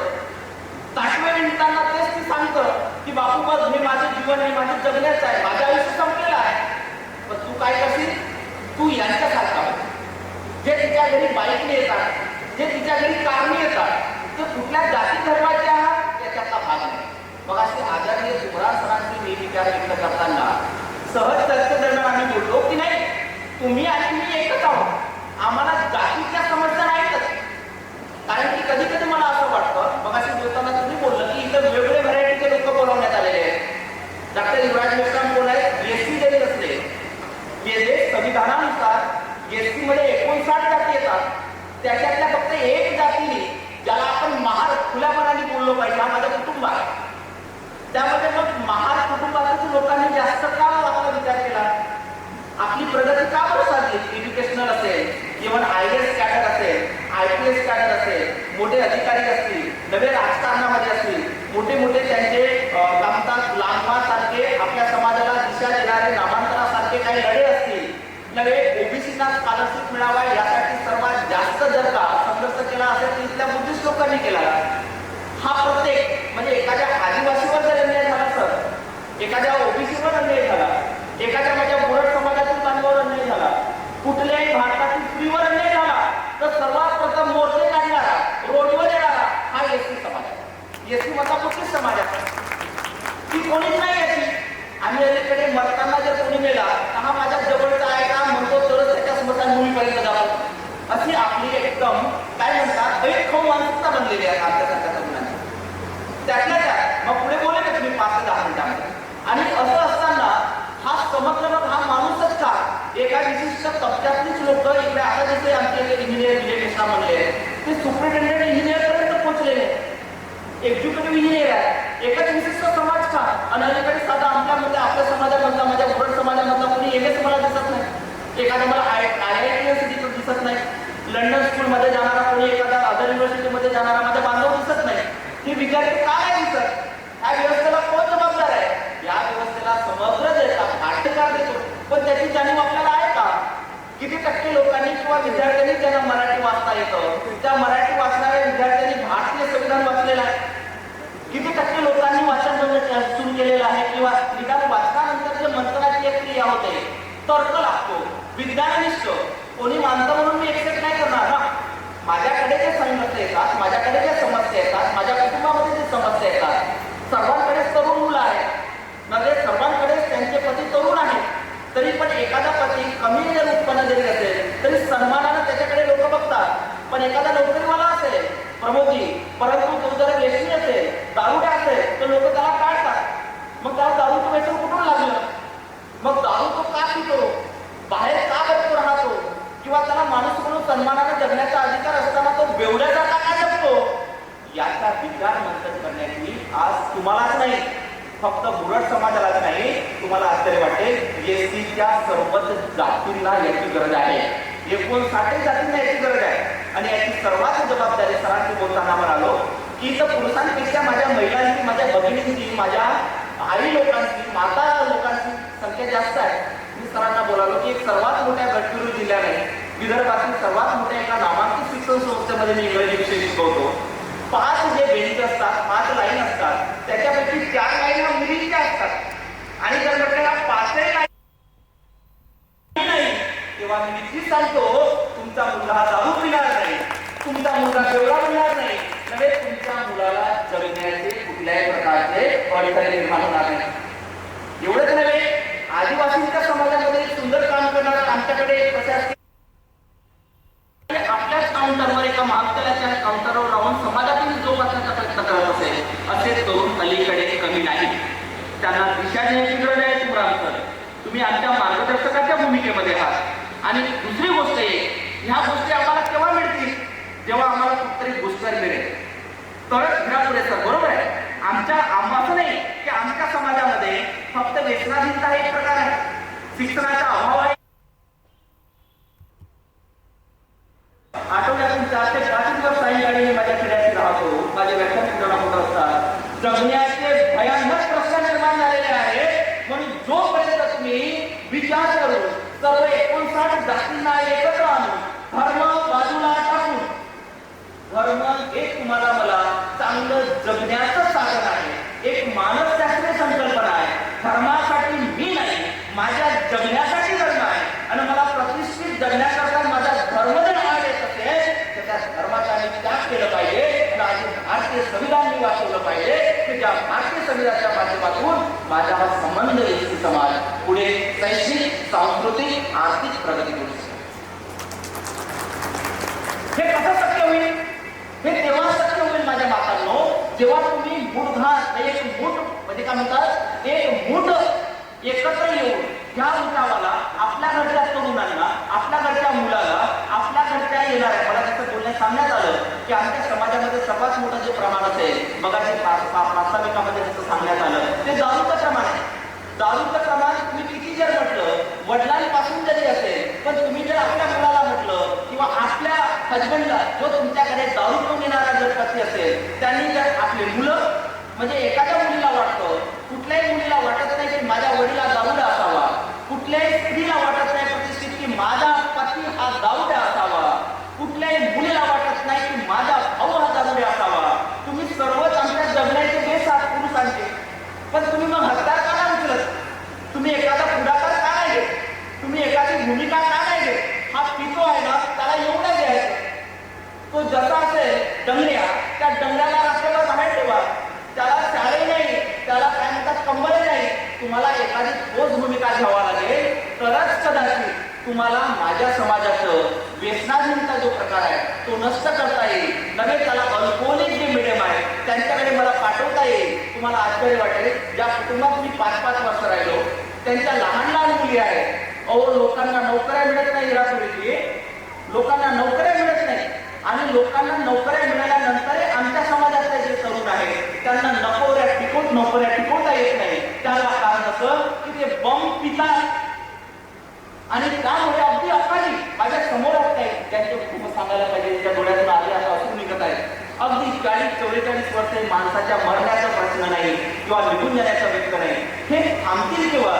मग संस्कार नावाची वस्तू तयार कुठून होतं? माझ्या भगिनींनो, संस्कार नावाची गोष्ट जी आहे ती तुमच्यातून तयार होतं. तुम्ही जर का आपल्या मुलाला, आपल्या भावाला, आपल्या पतीला समजावून काही भावनिक गोष्टी सांगितल्या, कदाचित लहान असतापासूनच त्याला त्या गोष्टीची चाल दिली, तर कदाचित त्याला हा समाज जो मोठ्या प्रमाणामध्ये निर्व्यसनी समाज आहे, त्या निर्व्यसनी समाजापासून म्हणजे त्याची म्हणजे काय म्हणतात व्यसनाधीनता जो समाज आहे त्याच्यापासून सुटका होऊ शकतं. मग काय होईल? ह्या सर्व त्याला कुठेतरी चांगल्या गोष्टीला गुंतवावं लागेल. महापुरुषांनी काय केलं? डॉक्टर बाबासाहेब आंबेडकरांनी काय केलं? राजश्री शाहू महाराजांनी काय केलं? एक छोटे छोटे प्रयोग केले. त्या काळातही जाती व्यवस्था होती नव्हती असा भाग नाही, याच्यापेक्षा प्रचंड जाती व्यवस्था होती, धर्म व्यवस्था होती. जिथं तुम्हाला दुसऱ्या माणसाच्या संपर्कात येतात, जसं कोरोनामुळे प्रकार घडलेला होता. कोरोनामुळे तुम्हाला कळलं की हा दुसरा तिसरा काय नव्हता, तर ते आमच्या काळात असलेली, जुन्या काळात असलेली, पेशव्यांच्या काळात असलेली प्रचंड जाती व्यवस्थाच होती की कुटुंबातलाही माणूस कुटुंबातल्या माणसाला कोविड-19च्या काळात स्पर्श करू शकत नव्हता. इथली प्रचंड व्यवस्था कुठली तरी आज आपल्यामध्ये भावनिकदृष्ट्या, शारीरिकदृष्ट्या आपल्या संस्काराच्या म्हणजे प्रॉपर संस्कार न झाल्यामुळे जर होत असतील की याला जबाबदार वडील म्हणून मी आहे, भाऊ म्हणूनही मी आहे, आई म्हणूनही मी आहे. म्हणून आईची आता कणखर भूमिका बदलली पाहिजे. अलीकडे एवढंच नाही माझ्या भगिनींनो, जमलेले लग्न आमच्या तरुणांचे टिकत नाही तुमरांचं. 5 ते 6 महिन्यामध्ये किंवा 1 वर्षामध्ये आमच्या मुलीला आम्हाला डिवोर्स करावा लागतो. ही नवीन समस्या आहे. अलीकडे नोकरीसाठी आपण म्हणतो आम्हाला नोकरी मिळतं, नोकरी टिकून राहत नाही कारण की दारूमुळे आमचा जीव जातो. नवीन एक समस्या तयार होतं. अलीकडे चांगल्या मुलांना आपण शोधले समाजाच्या तरी ते आपलं कुटुंब संस्था टिकून राहत नाही कारण की दोघांमध्ये कुठलं ना कुठलं म्हणजे माणूस म्हणून जगण्याचे जे पॅरामीटर आहे ते तुम्हाला सांगावं लागेल. एक स्त्री म्हणून आपल्या मुलांनी कसं जगावं, एक स्त्री म्हणून आपल्या मुलींनी कसं जगावं, ती किती शिकलेली आहे तो भाग वेगळा. शिक्षणामुळे वैचारिक क्रांती होतं, शिक्षणामुळे आचरण बदलतं, शिक्षणामुळे नवीन विचार बदलतात, शिक्षणामुळे कोणाबद्दल वाईट विचार येत नाही, शिक्षणामुळे कोणाबद्दल आपल्या मनात एखादी वाईट घटना किंवा गुन्हा करताना मला हजारदा विचार करावा लागतो. शिक्षणामुळे मी गेल्यानंतर माझ्या आईवडिलांचं काय होईल, माझ्या अर्धांगिनीचं काय होईल, मला छोटे मोठे मुलं आहेत त्यांचं काय होईल, हा सर्व विचार करायला भाग पाडणारा जर घटक असेल तर तो फक्त शिक्षण आहे. आणि तो शिक्षण एकतर आज महाविद्यालय शाळा तुम्हाला देतात किंवा आई हे नावाचं शिक्षण आहे. आई नावाचं कुटुंबातील हा जो पायाभूत घटक आहे तो शिक्षण चांगल्या पद्धतीने देऊ शकतो. महाविद्यालयातील आणि हायस्कूलच्या शिक्षणापेक्षा एवढं की आईनं ती भूमिका केली पाहिजे. प्रत्येक समाजामध्ये आईला अनन्यसाधारण महत्व आहे. माझ्या मिसेसनी मला सांगितलं मी ऐकणार, भाऊ म्हणून तुम्ही मला सांगितलं मी तुमचं ऐकणार. वडिलांनी आपण किती टक्के लोक ऐकतो नोकरीवाले, पण आईने जर एखादी गोष्ट सांगितलं ते आपण ऐकतो.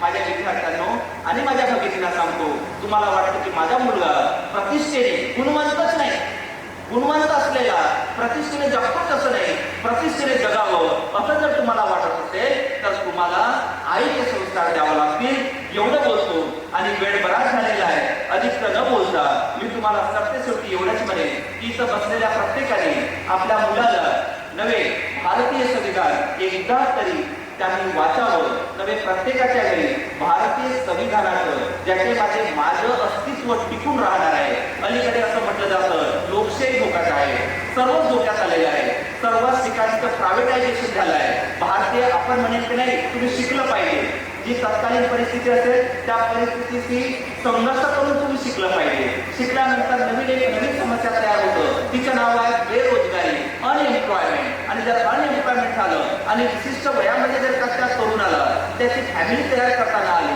तर मी त्याला म्हणेन की त्याचं शारीरिक, भावनिक आणि संसारिक गमन करण्याचं काम तर जे गव्हर्नमेंटचं आहे त्याला एक प्रोटेक्ट करण्याचं काम ते रोखतो. आणि त्यामुळे आपण सर्व जे आहे आपलं दायित्व सरकारकडे जातं.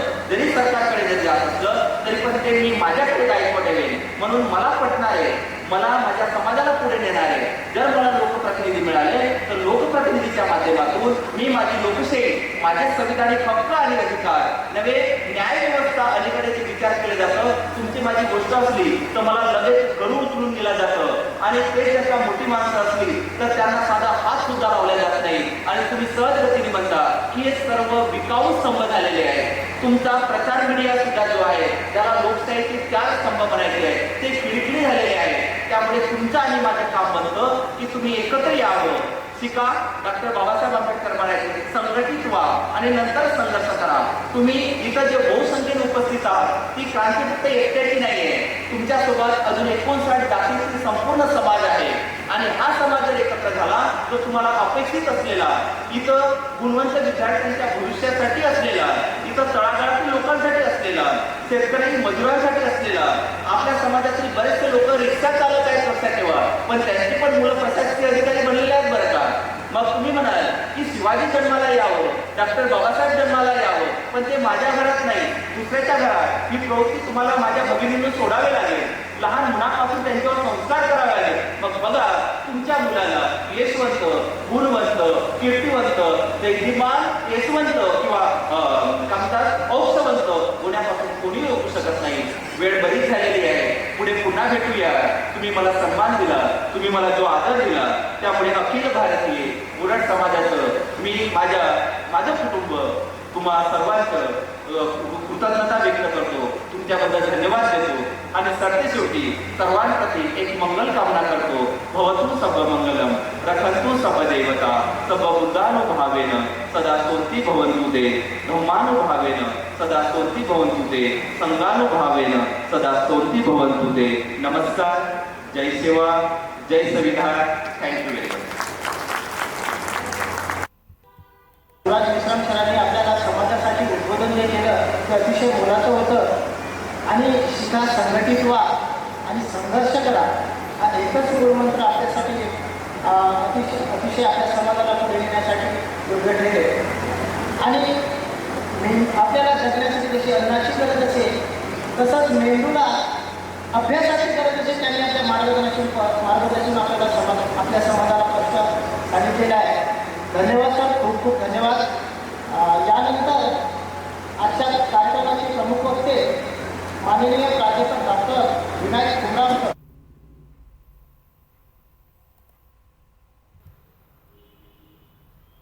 आपल्या समाजाला मार्गदर्शन ज्याचं मिळणार आहे ते प्राध्यापक डॉक्टर विनायक कुमराम त्यांचा परिचय करून देण्याची जबाबदारी माझ्याकडे आलेली आहे. ते माझं भाग्य समजतो. प्राध्यापक डॉक्टर विनायक कुमराम यांच्या शिक्षणाबद्दल आपण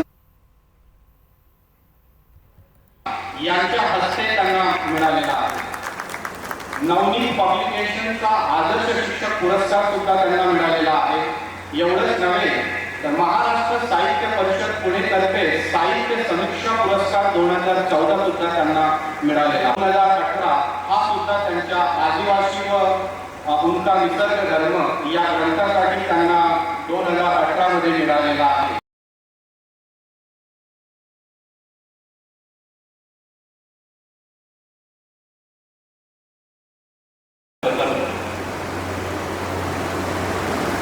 या मंचावर विराजमान असलेले कार्यक्रमाचे अध्यक्ष महोदय, माझे संयुक्त म्हणावी आणि सर्व गणमान्य माझ्या समोर बसलेले सगळे, खरं म्हणजे काय झालं, एक मी सूचना देतो. मी प्राध्यापक म्हणून 30 वर्ष काम केलं आहे. माझी एक शिस्त, विद्यार्थ्यांना सर्वात कठीण वाटणारा विषय असा तो बदनाम विषय आहे. पण मी त्या स्टाईल शिकवलं. माझा क्लास कधी मी निसर्ग होऊ देणार नाही. 45 मिनिटांचा करेक्ट पिन ड्रॉप सायन्स मध्ये आहे. Of course teaching is an art. शिकवणं ही एक कला आहे. भाषण देणं सुद्धा एक कला आहे. त्यामुळे सूचना 15 ते 20 मिनिट रात्री जरी पडेल तरी तिचा आवाज येईल इतकं सायन्स मेंटेन केलं पाहिजे. खरं म्हणजे त्या प्रतिमा आहेत, त्या सर्व महापुरुषांच्या प्रतिमा आहेत, त्या वंदनीय आहेत. पण त्या प्रतिमेच्या बाजूला ती एक शेवटची प्रतिमा आहे. तिला मी विनम्र भावे नमन करतो, वंदन करतो, कारण ती माझ्या गुरुची प्रतिमा आहे.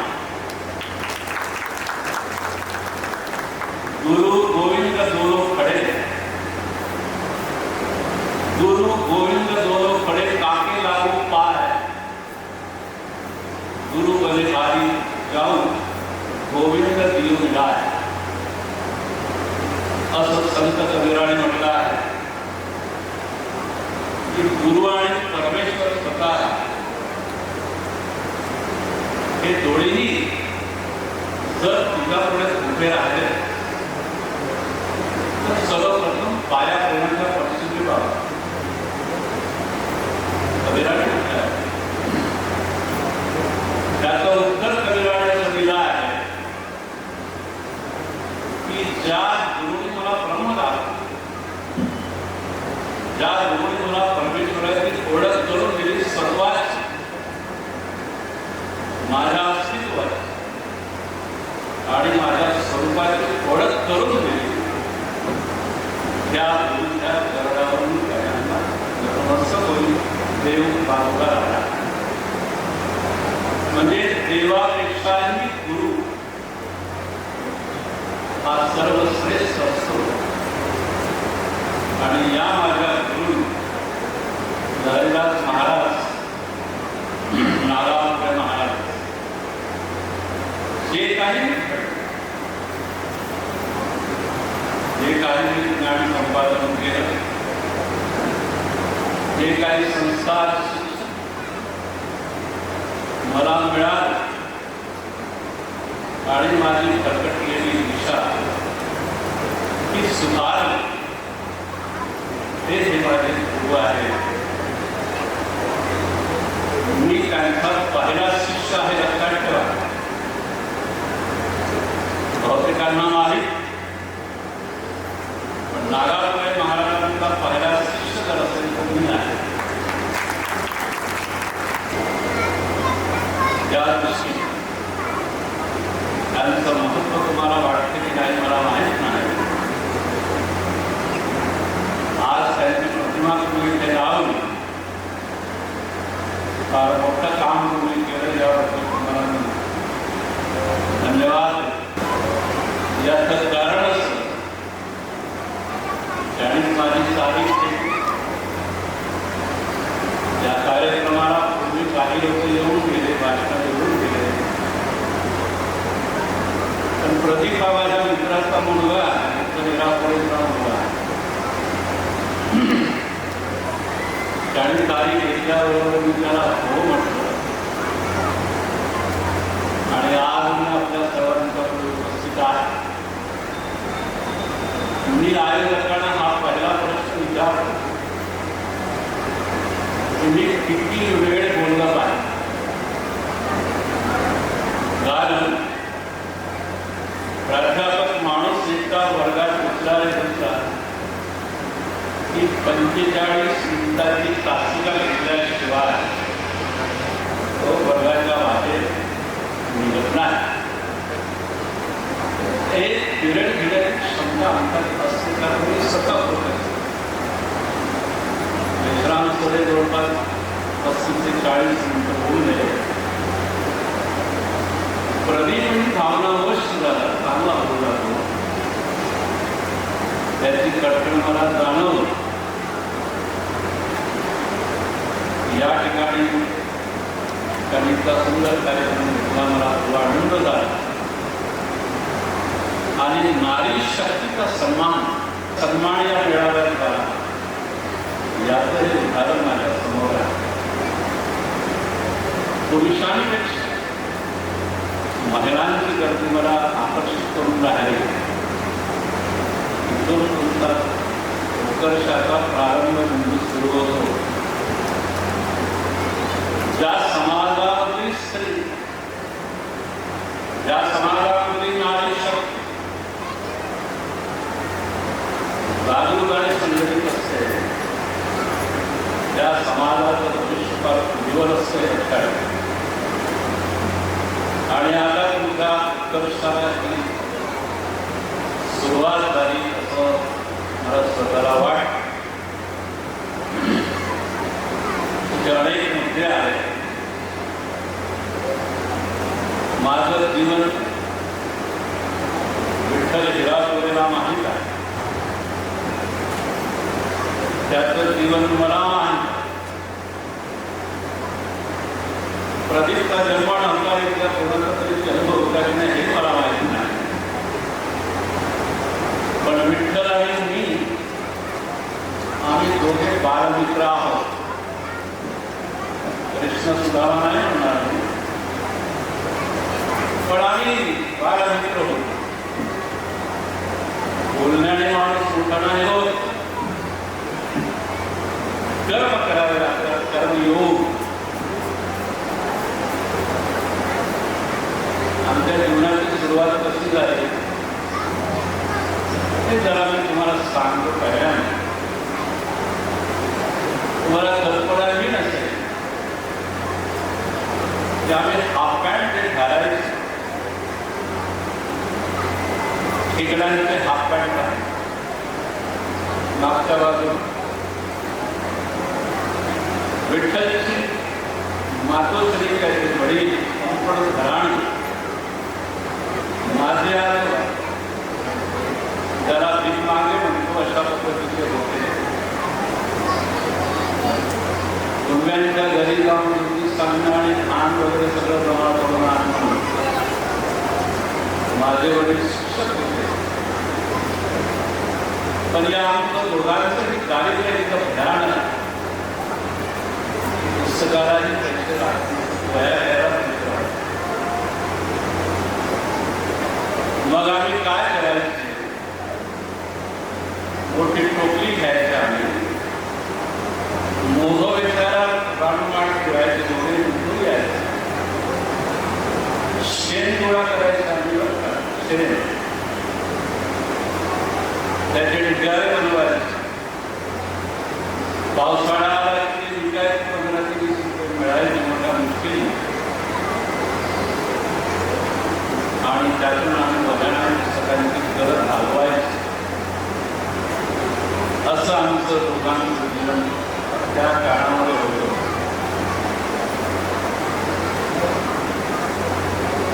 मी तिथं सोडली नाही, त्यावेळेला इलेक्ट्रिसिटी नव्हती आमच्याकडे. बघा आम्ही काय झोपायला पेट नाही. मातीच्या तेलाचे दिवे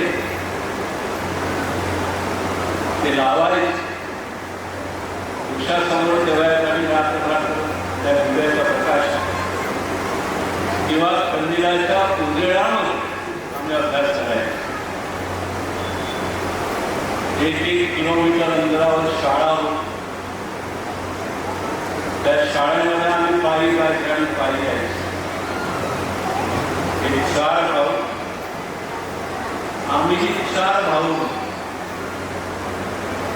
अशा स्थितीमधून विठ्ठल मोठा झाला, निधी झालो.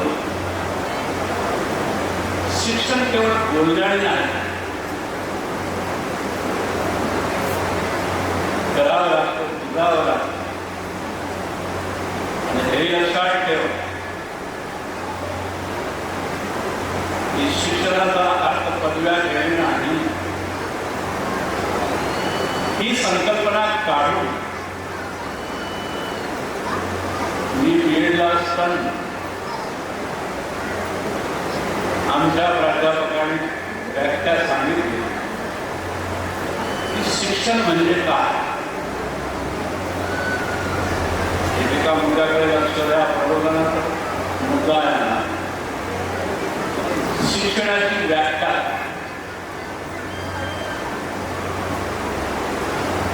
अशी केली की माणसाच्या वर्तनात परिवर्तन म्हणजे शिक्षण. ही बीएडला सांगितलेली व्याख्या. आता याचे एक उदाहरण जर आपण दिलं समजू की एखादी मुलगी जर MA झाली असेल, तुमच्यासाठी आहे खास. त्या मुलीचं लग्न झालं, मुलगी नांदायला आली सासरी. सुरुवातीचं वागणं पाहावं. ती नवी नवी अवधी असते की त्या घरच्या मंडळींच्या स्वभावाचा अभ्यास सारखे पाहिला फारशी बोलणार नाही, सासू आणि सासऱ्यांचा सेवा करेल,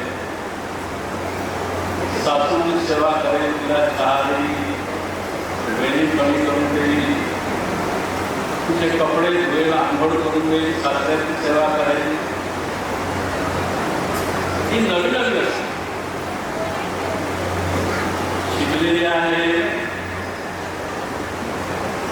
सासरच्या मंडळींना अत्यंत आनंदित खुश करण्यासाठी त्यांची उन्नती संपादन करण्यासाठी ती अत्यंत सेवेने काम करते, नांदायला सुरुवात करते. कालांतराने तिला पुढं वाढवलं. रामायण धर्म करणारे सीतेसारखी मुले असते, पवित्र असते. हे तिचं पहिलं वर्तन, ते वर्तन आहे, ते वागणं आहे. काही दिवसानंतर बाजूला एक भेटते, तिला तुला नेहमी पिसवणाऱ्या बाया असतात, डोकं खराब करणाऱ्या काही बाया समाजामध्ये असतात. तर अशी एक कुटल तिच्या बाजूला राहत असते.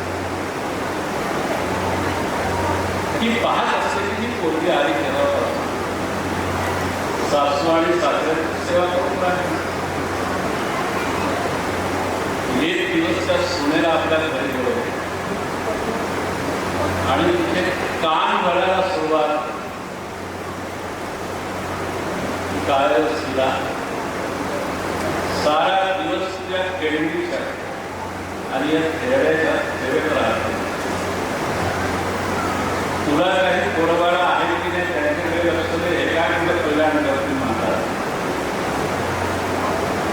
असं तसं तिथे कान भरल्यानंतर दुसऱ्या दिवशीपासून काल पूर्वी सुरू होती. त्या सुनेसाठी निर्मळपणाची होती, सेवाधारी होती. तिथं डोकं बिघड आणि दुसऱ्या दिवसापासून सासू आणि सासऱ्यांची बोलणं बंद. म्हणजे तुझ्या वागण्यात फरक पडतो. वेणी खनियाने आंघोळीला पाणी देणं तर पुरत राहिलं, सासू सोबत सगळ्या भांडण सासऱ्यासोबत अशा पद्धतीचं चित्र निर्माण म्हणजे रामायणाचं रूपांतर महाभारतात म्हणजे आपणच म्हणू. तिच्या वागण्यामध्ये फरक पडला, वर्तनामध्ये परिवर्तन झालं, चेंज जरा बदलला. थोडी शिकलेली आहे, तिला म्हणाल का तुम्ही शिकलेली नाही म्हणून. पदवीने काही माणूस माणूस नाही, तिच्या वर्तनात परिवर्तन झालं. असेच शिकले, तुझं वर्तन बदललं, तुझी वागणूक बदलली, तू शिकलेली नाही. मग ती व्याख्या बदलल्या गेली बीएडची व्याख्या. त्याच्यामध्ये प्रॉपर चेंज हा शब्द टाकला आहे आणि ती व्याख्या झाली proper change in the behavior of a man is the education. माणसाच्या वर्तनात सुयोग्य दिशेने परिवर्तन म्हणजे शिक्षण. सुयोग्य दिशेने प्राप्त करणं हा शब्द टाकला. गांधीजींनी व्याख्या by education I mean the capacity to fill the pleasure and pain to high extent. मानवी जीवनातल्या सुख आणि दुःखाची अनुभूती जाणीव संवेदना ज्या मार्गाने होत असेल त्याला म्हणतात शिक्षण. पीएचडी झाला डिग्र्या म्हणजे तो शिकला असं मी नाही मान्य करत. तसं जर असतं तर राजछत्रपती महाराज आणि शिंगड्या 56 ठिकाणांचा 17 घालणारा गाडगे महाराज,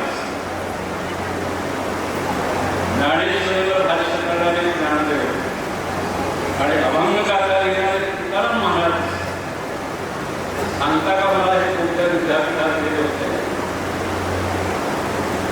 सांगा मला त्या विद्यापीठात जाणार कुठल्याच विद्यापीठात अनुभव विद्यापीठ तुकारामांचा एक अभंग आहे. त्या मुलाला जर विचारलं, तुकारामाने एका ठिकाणी म्हटलं की आम्ही ना आधीचे ना नदीचे, आम्ही देवाच्याही आधी. देव पहावयाशी देव, देव होऊनिया ठेव. बुद्ध म्हणतात अत्तदीप भव, स्वतःचा प्रकाश स्वतःच हो. परमाणिक समर्पित केलं की देव पहावयाशी देव, देव होऊनिया ठेव. सांगा मला या अभंगाचा PhD झालेल्या शिक्षकाला प्राध्यापकाला घडवत करावं पाहिजे नाही. काय टाकायचं त्या डिग्रीला तुम्ही? गाडगे महाराजांची प्रेरणा, PhD झालेल्या त्याचा प्राध्यापक अगदी प्रेरणा होतो. डिग्री असते काय PhD झालेला प्राध्यापक मानता का काय? लावला का फोटो इथे? तुम्ही लावला कोणाच फोटो? तर नागापूर महाराजांचा लावा, छत्रपती शिवरायांचा लावा, इतरांचे फोटो लावले महाराज. हे किती शिकले होते विचारावर. म्हणून तुने सेवाही नाही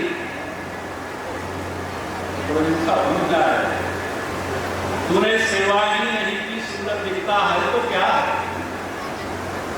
सौंदर्य कशाला म्हणतात? शिक्षक कशाला म्हणतात? राष्ट्रपतींनी त्याचं उत्तर दिलं की सुंदर दिखता है तो क्या है? घड़ी घड़ी में कपड़े बदले, घड़ी घड़ी में कपड़े बदले, बाल में डाले गंगवा, ऐसी शान को कोई ना पूछे. सेवा में नहीं अथवा सुंदर दिखता है. घडी घडीमध्ये केसामध्ये कंगवा फिरवणं, भटकणं, गुरुळ घटना पूजा करून वाळलेली छाती दाखवत फिरणं, शिडी मारी करत खडका सारे सारून त्याचं घरात करणं, असं देवाला करताना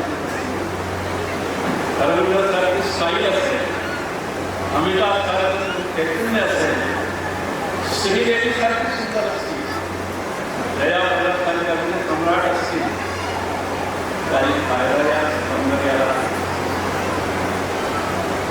मग सुंदर हो हे सुंदर नाही.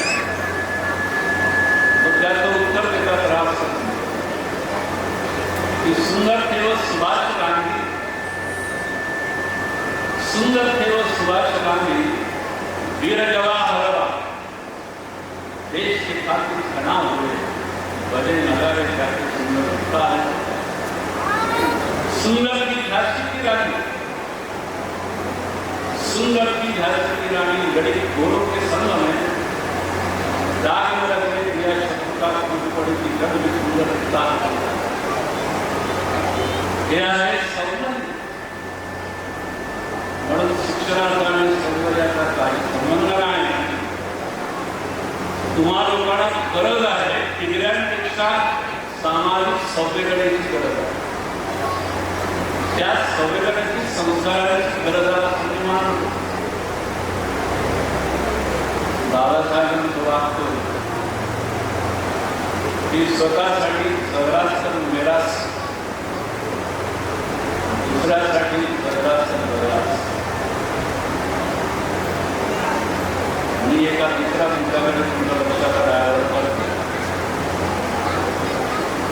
बरोबर मी 3 ला माझं भाषण बंद करेन. 3:45 राहिले तुम्ही आता गंभीर होत चालला. मित्रांनो,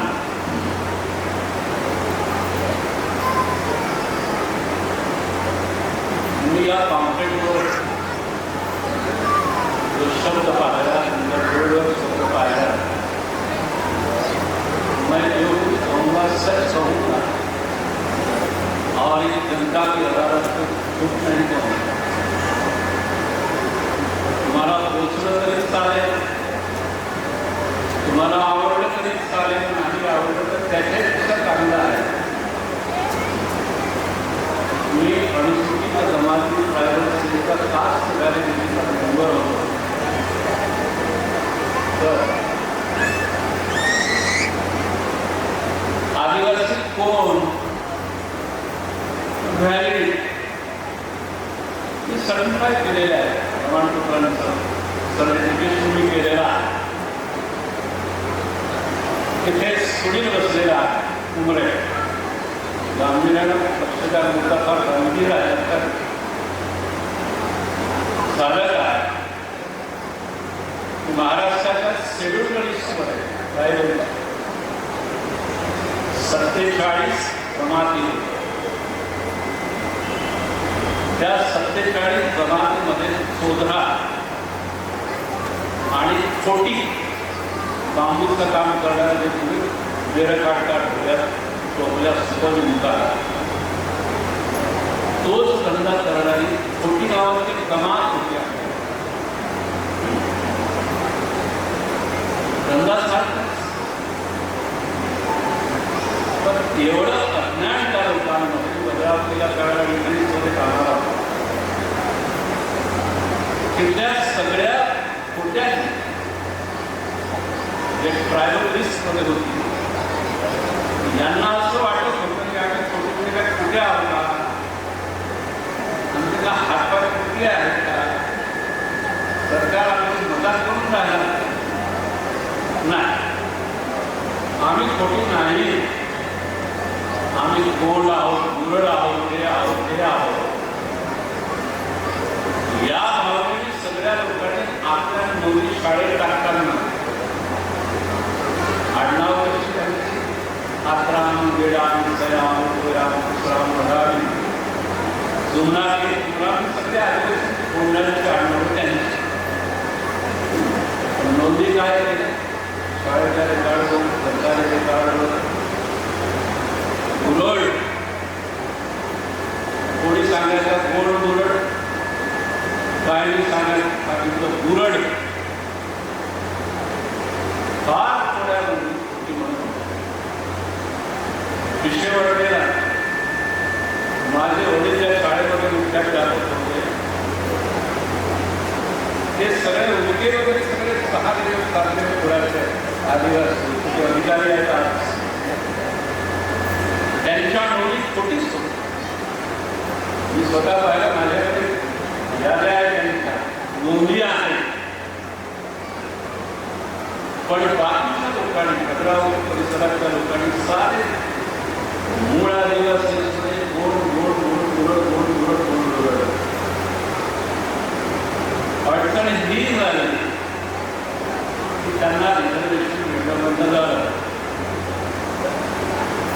आदिवासी सोयी आदिवासीच्या सोयी सवलतीपासून वंचित झाले, कारण प्रमाणपत्र म्हणून सारे ते सारे शेड्यूल कास्टमध्ये टाकले आहेत. शेड्यूल कास्टमध्ये हेवी कॉम्पिटिशन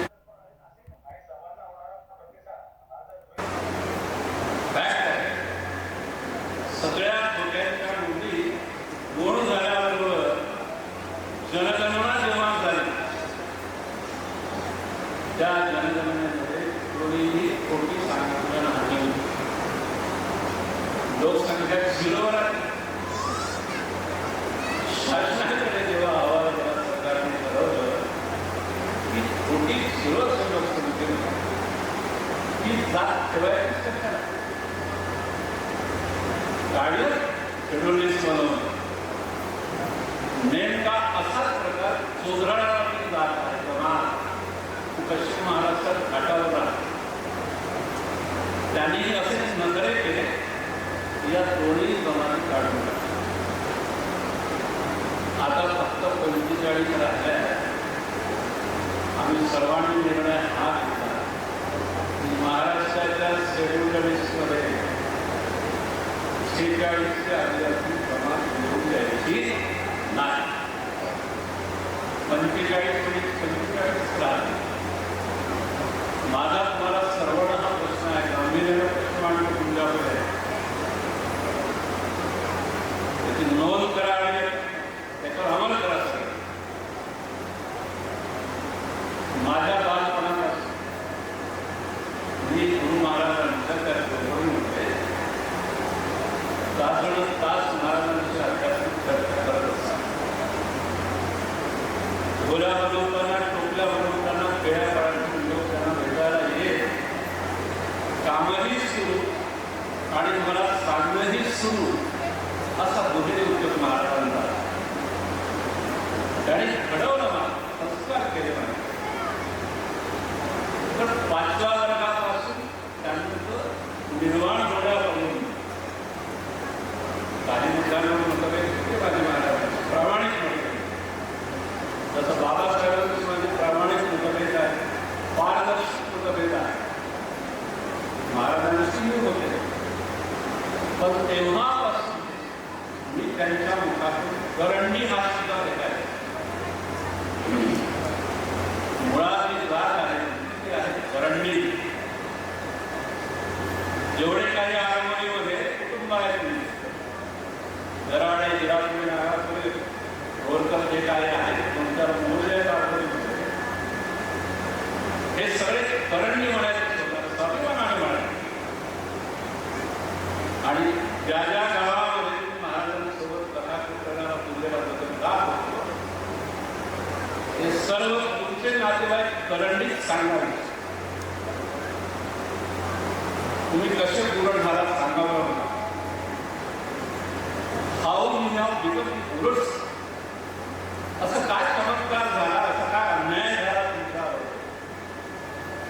करंडीचे गुरु जात बदलणे इसे क्राईम गुन्हा आहे. जोपर्यंत भारतामध्ये जाती व्यवस्था आहे, जात बदलणं कठीण आहे, बदलू नका. नाही तर या सुनीलच्या समाजासारखं वगळले झाले आणि म्हणून करंडी हा तुमचा मूळ चेहरा आहे, सुंदर चेहरा आहे ना, किती सुंदर जात आहे. आणि छत्तीसगड मध्य प्रदेशामध्ये कंत्राटामध्ये जात आहेत ना, त्यांना तर लाभ काय वाटत, शरम नाही करत, जे आहे ते मान्य करतात. तुमच्या पुढे असं कोणतं संकट आलं की तुम्ही सीधे करंडीचे उलट होऊन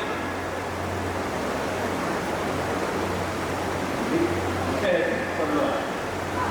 एक इशारा देऊन जातो, येत्या भविष्य काळामध्ये लोकांना निर्माण होऊ शकतो.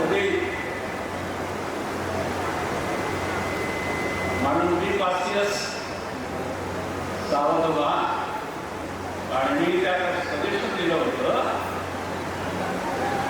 की गुरड हा शब्द तुमच्या संघटनेमध्ये आहे, त्याच्या बाजूला कंसामध्ये मूळ करंडी किंवा कंडरा जे टाकायचं असेल ते तुम्ही टाका. पण आपला मूळ चेहरा ओरवडू नका, त्याला खतम करू नका. पुरावे आहेत, त्या जातीचे पुरावे माझ्याजवळ आहेत. असा सामाजिक अपराध कृपया करू नका, कारण भविष्य काळामध्ये मला नाही